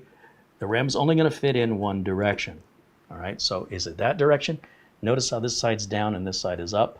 Without any brute force, I can see that's backwards. that should sit more evenly. And I think I've got that the right orientation. I'm going to use my thumb to push down one and then the other. Now, if it's seesawing back and forth, you have the RAM flipped around the wrong way. So don't put any more pressure on it. You're not going to hurt it by just trying to seat it down and realize you've got it backwards. But if you start pushing on it really hard to force it, you can break something. So again, we're not using the first socket closest to the CPU. We leave that one empty. We go to the next one, then we skip this one, and we use the last socket closest to the edge of the board. That's called our channel 1 or channel A. This is referred to as a dual channel. You don't have to build it this way, and you don't have to have the most performance out of your RAM, right? If you don't want performance, then don't put it in those sockets. I don't know why somebody wouldn't want performance. All right, and now we can test fire it. So that means I think I need to hook a power switch. We don't have a power switch on here already, do we? We have a button. What's that for?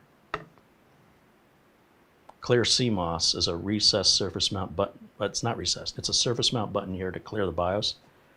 I guess if you're overclocking and you have to keep figuring out what's going to work. We're going to use onboard video, so we don't need to add a graphics card. I don't need to add any of the USB. All I need is power. So let me grab our test power supply here. And here's our standard tester that we use on our builds lately. And I'm going to grab this, slap it on here right quick. We are running long today, so I just want to hurry up. Hurry up, Carrie, get it done.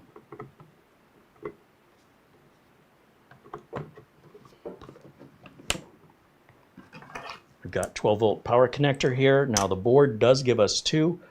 I think just like any other board, you only need to use one of them unless you're overclocking.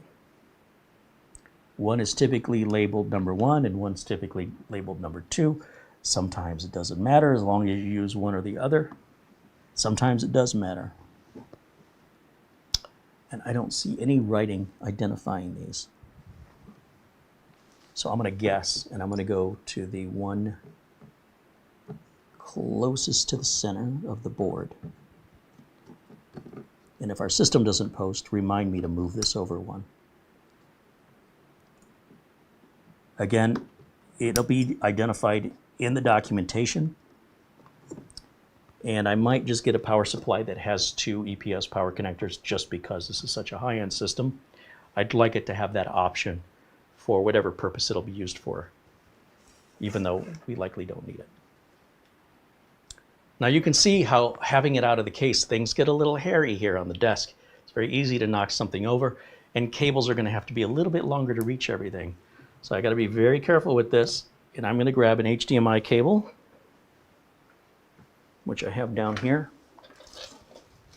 And when we do our first power on, we want to make it as minimal as possible. Don't plug in printers, don't plug in flash drives, don't plug in your internet. We don't want to have all of these potential points of failure or compatibility that can create a false boot up scenario that has nothing to do with your build and something to do with something you've attached that you didn't need to. We need a keyboard and a mouse. So I always use my little wireless dongle keyboard and mouse because they share the same dongle. It's a nice clean install. And it's great to have the USB 2 port, so we're not wasting a high-speed port on a keyboard and a mouse. Like you're going to type faster because I'm in a high-speed USB port. I can type faster.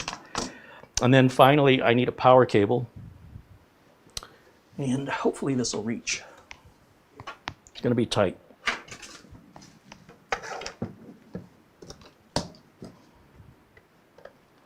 Power switch is off on the power supply. Now I can turn that power switch on. And I just realized I never attached a power switch onto the motherboard. Some motherboards at this level have surface mounted power switch. This one does not appear to have one. You can go on Amazon and you can buy these power switches. They're cheap. They're like $6 or something. And we just need to plug that right onto the standard place on all motherboards. The power switch goes in the same place on all micro ATX and ATX boards. When I hit this power button, power supply fan should turn. These 3 fans should turn. And then hopefully we're going to get a power on self-test. Here we go. Power. Fans are turning. Everything's moving. I'm going to quickly jump over to our input on this HDMI card. Now it says no signal. This is normal. It could take up to 90 seconds for the system to train the RAM and the CPU. It's never been turned on before. These parts have never been used before, and they're all getting to know one another. Be patient during this. Don't assume anything's wrong. I just heard the fans quiet down. That's a good sign. It looks like the BIOS has adjusted itself and it needs to restart in order for those settings to take effect. So now the system is turned off and it's turning itself back on again. I am completely hands off, just being patient, and clearly something is happening. So if the fans never slowed down, if they never saw the system reset, after about 4 or 5 minutes, I would think something is wrong. So far, this all appears to be normal operation. As you continue to see no signal on your screen, I just saw light on the motherboard go white. It was yellow before. So hopefully that means we're going to get video. There it is. Bingo, we've got it. The fans have gone silent. They are spinning, but they obviously don't need to spin that fast because we're not generating that much heat right now. And it says we've got BIOS version what? 0243 is what I see at the top right side of the screen. And we can look online at the Asus website and see what the latest version is. Now, previously, I did download a new version of the BIOS, what I think is a new version anyway, and I put it on a flash drive. And what I'm going to do, I'm going to try and switch back and forth between camera 1 and camera 2, so I don't have to describe everything I'm doing. But this is my flash drive. Now, when I downloaded the BIOS, this was last week. It's possible there's a newer BIOS, but I got to get this moving forward. So I'm going to jump back over to camera 2. We're going to use the wireless keyboard and mouse here. It says press F1 to enter setup. Give that just a moment. That's going to pop up here, I hope. There it is. And we have a heck of a BIOS. Now, we can go through this BIOS when we have more time, but what I want to do now is quickly find the tools section. Where's my mouse? Is it not working? I'm going to go to Tools. What is happening? Looks like I have a little video overlay issue here.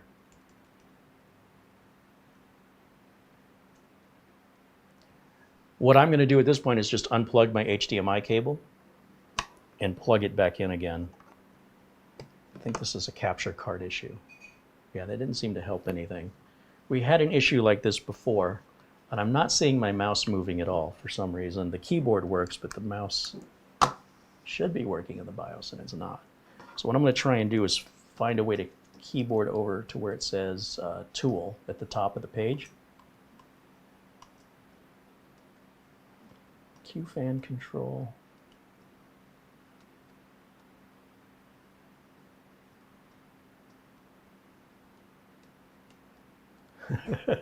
This is a challenge. It is definitely not displaying correctly. I know I had a workaround for this before.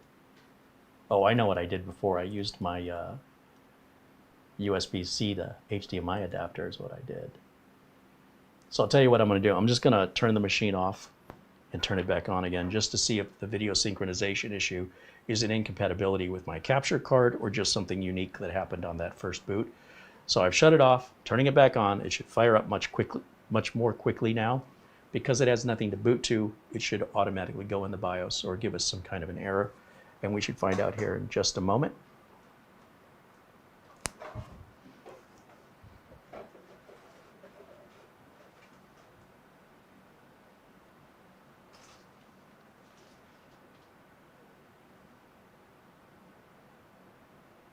Shouldn't be taking this long. Okay, there it goes. See what happens. See how big the screen looks? Like, that's weird. But I think it's a capture card issue. You wouldn't see it that way on a regular computer monitor. And the older my capture card gets, the more likely, I'm going to have this issue. Does my mouse work? Now my mouse works. And we want to go to the Tools section, which is, where is it? Advanced mode, I guess. Tools. Remember, we're in BIOS version 0243. Go to Advanced, go to Tool,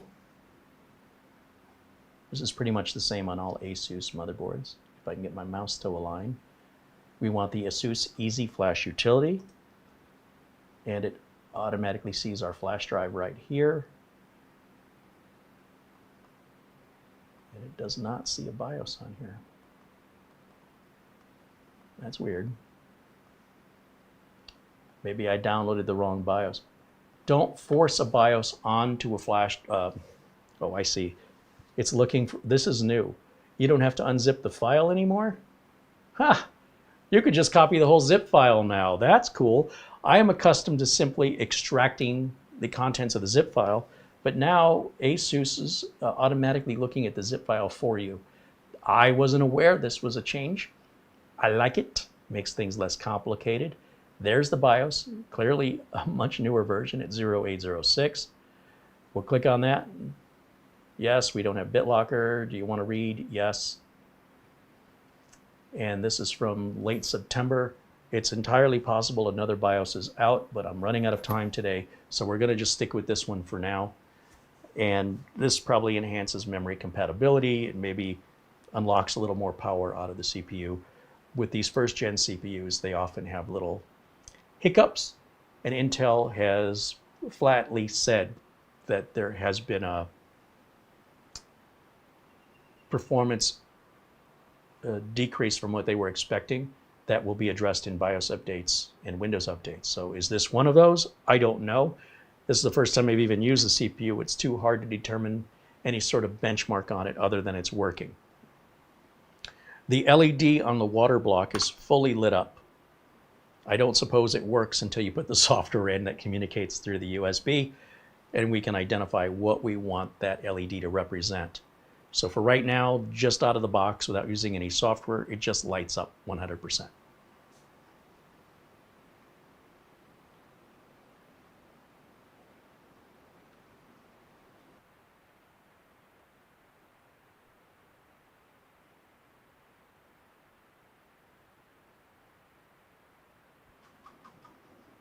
I love this You love it? so much. Really? This Wait till you is see it in a case if you like it now. This is my new PC. This is your new PC? Yeah. What about the new PC I was building? And what about the upgrade to the Apache helicopter? Time to evolve. This is it. I thought this was my new PC. Nope.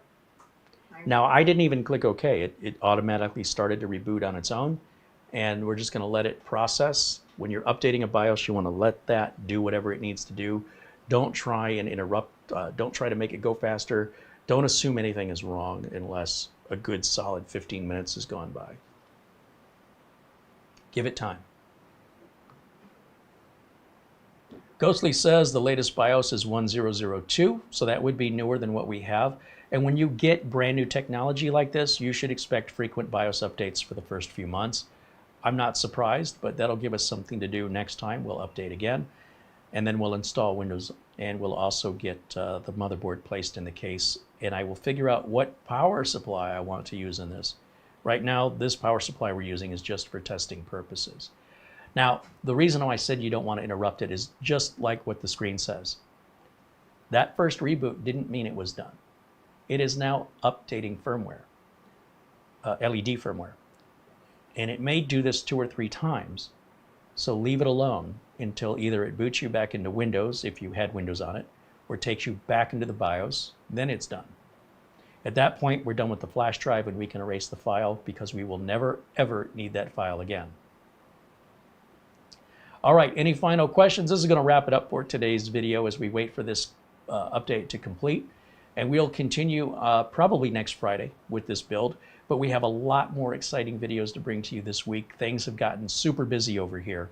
And I hope you're going to join us for the G7 Ti Minis Forum. This thing is a monster. Mara's not getting that one for sure. I'm just telling you right now, she's not getting it. Cutscene, Mara's got it. Anyway, this is the era we should be getting. Now, VMD, what it's mentioning down here on the screen, it says VMD. That's essentially what they're saying now for RAID configurations.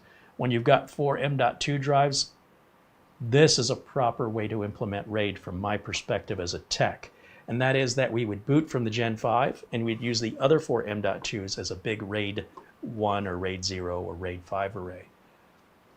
I guess in that case it'd be a RAID 10, right? 1 plus 0 when you have 4 drives. But you don't want your RAID array to be your boot drive. That is such a nightmare to maintain. And let me jump over here to camera one more time. I want to thank the folks at Asus for sending us the cooler and the motherboard and the case so that we could do this review. I can't thank all of you enough for your contributions. Otherwise, we could not afford to buy this chip that was so hard to get at manufacturer's suggested retail price. Nor could we afford the power supply and the keyboards and the storage and the RAM. That's where your contributions are going. They're not going to enrich me. They're going to keep the studio running and to keep products coming in, so I'm not a sellout having to read scripts. And this was a condition that any product you see here, I have the freedom to speak my mind and to be honest. If they say I can't, we're not reviewing their product, or we buy the product. Because if we buy it, they don't have any say, right? Here we did not have to buy this. This would have been very expensive at a $530 motherboard, a $270 cooler. Just those two parts alone, plus $200 and something for the case.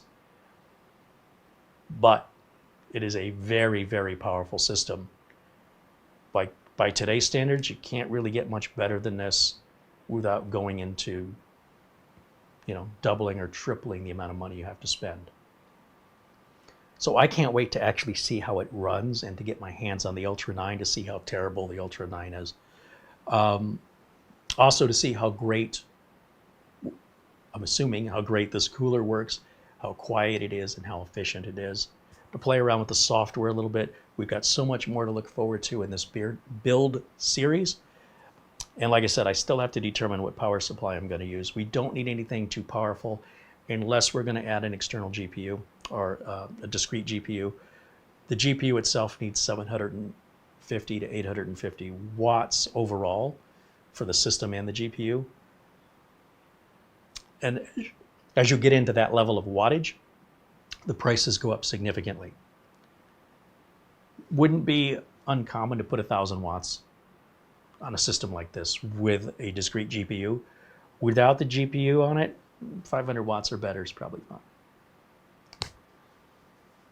Thank you, of course, to Marlena for all the work she does in the background, doing all of our administrative tasks. She made the thumbnails, as you see today's video. She does all the video descriptions, and she helps as a liaison between myself and potential manufacturers that reach out to us for reviews, and filters out the ones that want everything in return, where they want us to give them everything and they're going to give us nothing. She filters those out so they don't waste our time. That's her job, thankfully.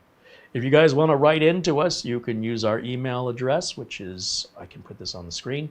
And of course, Mara will also address and answer your questions. And then anything that requires my attention, she'll make sure I see. And feel free to reach out anytime. I just want to move the screen up a little bit so you can read that email address.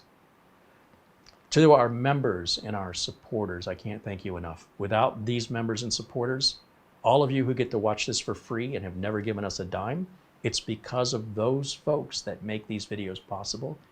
And it's them to thank, not me. And I have to tell you, folks like Buster, Peter Laycock, Frankie B, Oystein, Rob Foster, did I say Oystein? Oh, Paul Gray. These are some extraordinarily generous individuals, and they are making a massive impact. Each of these individuals represents the contributions we typically see from a much larger number of members combined. And that's why I call them out individually. They're like super members, and I want them to get credit and to be known. This content is simply not possible without you. And we appreciate you so much, because otherwise we're making commercials. And I just don't want to do that. There's enough YouTube channels. That's your boilerplate standard YouTube business platform, is you pay me and I'll say what you tell me to say. I'm running a business here, and I'm just trying to give you a fly on the wall view of the kind of work I do and what I'm thinking when I'm choosing parts and why I'm building in a certain way because of the ongoing liability that I have. And just the fact I want my customers to be happy, not just when they buy the machine, but even 6 years from now. If they have a problem, I hope they're calling me for it, right, to address it. I hope they're referring me to their friends or other businesses, because that's the most effective, cheapest advertising that I can do. And that's pretty much how my business runs. I'm very dependent on the communities of my customers, communities of my viewer. I'm a very community-driven channel, and that's why I'm so interactive with my audience. I'm not like other channels that don't answer you, don't respond to your emails. I'm too big and I'm too popular to talk back to you. Absolutely not. In general, I try to return what is given. So people that are generous in their way, I like to be generous back in my way. And I like to think that it's reciprocal and just never ending, right? We never reach an end, but neither person is just supporting the other person. We try and do our best to support our supporters equal to or greater than the support we're receiving from them. And for those who just watch the videos, the commercials that used to air or still air, they just barely pay anything anymore. And it's just not enough money to make this kind of content. But if I wanted to just read the tech news, that doesn't cost anything, and any amount of money we make in that is all just pure profit. And I don't want to do that either. You can go read the tech news. You don't need me to read you bedtime stories. I wouldn't treat you that way. I do select certain stories that I think of particular interest, but I don't just make a show just on tech news. It may come financially to a point where that's all we could do, but so far your support has been awesome, and I just can't thank you all enough for being members here and for your super chats, your PayPal contributions, your Amazon gift cards. I want you to know you're the major reason these videos are possible. Without you, this would look entirely different. That's going to wrap it up for me for today. Remember our friends over at SCD Keys for discounted Windows and Office keys. There's a Black Friday special, plus our coupon code. There's also our friends at RoboForm. They still have 30% off, and you have about a week left of a Cronus Trimmage at 50% off. No coupon code needed. Thank you for hanging out with me. I hope you have a wonderful weekend. We will see you very, very soon. Until next time, bye for now.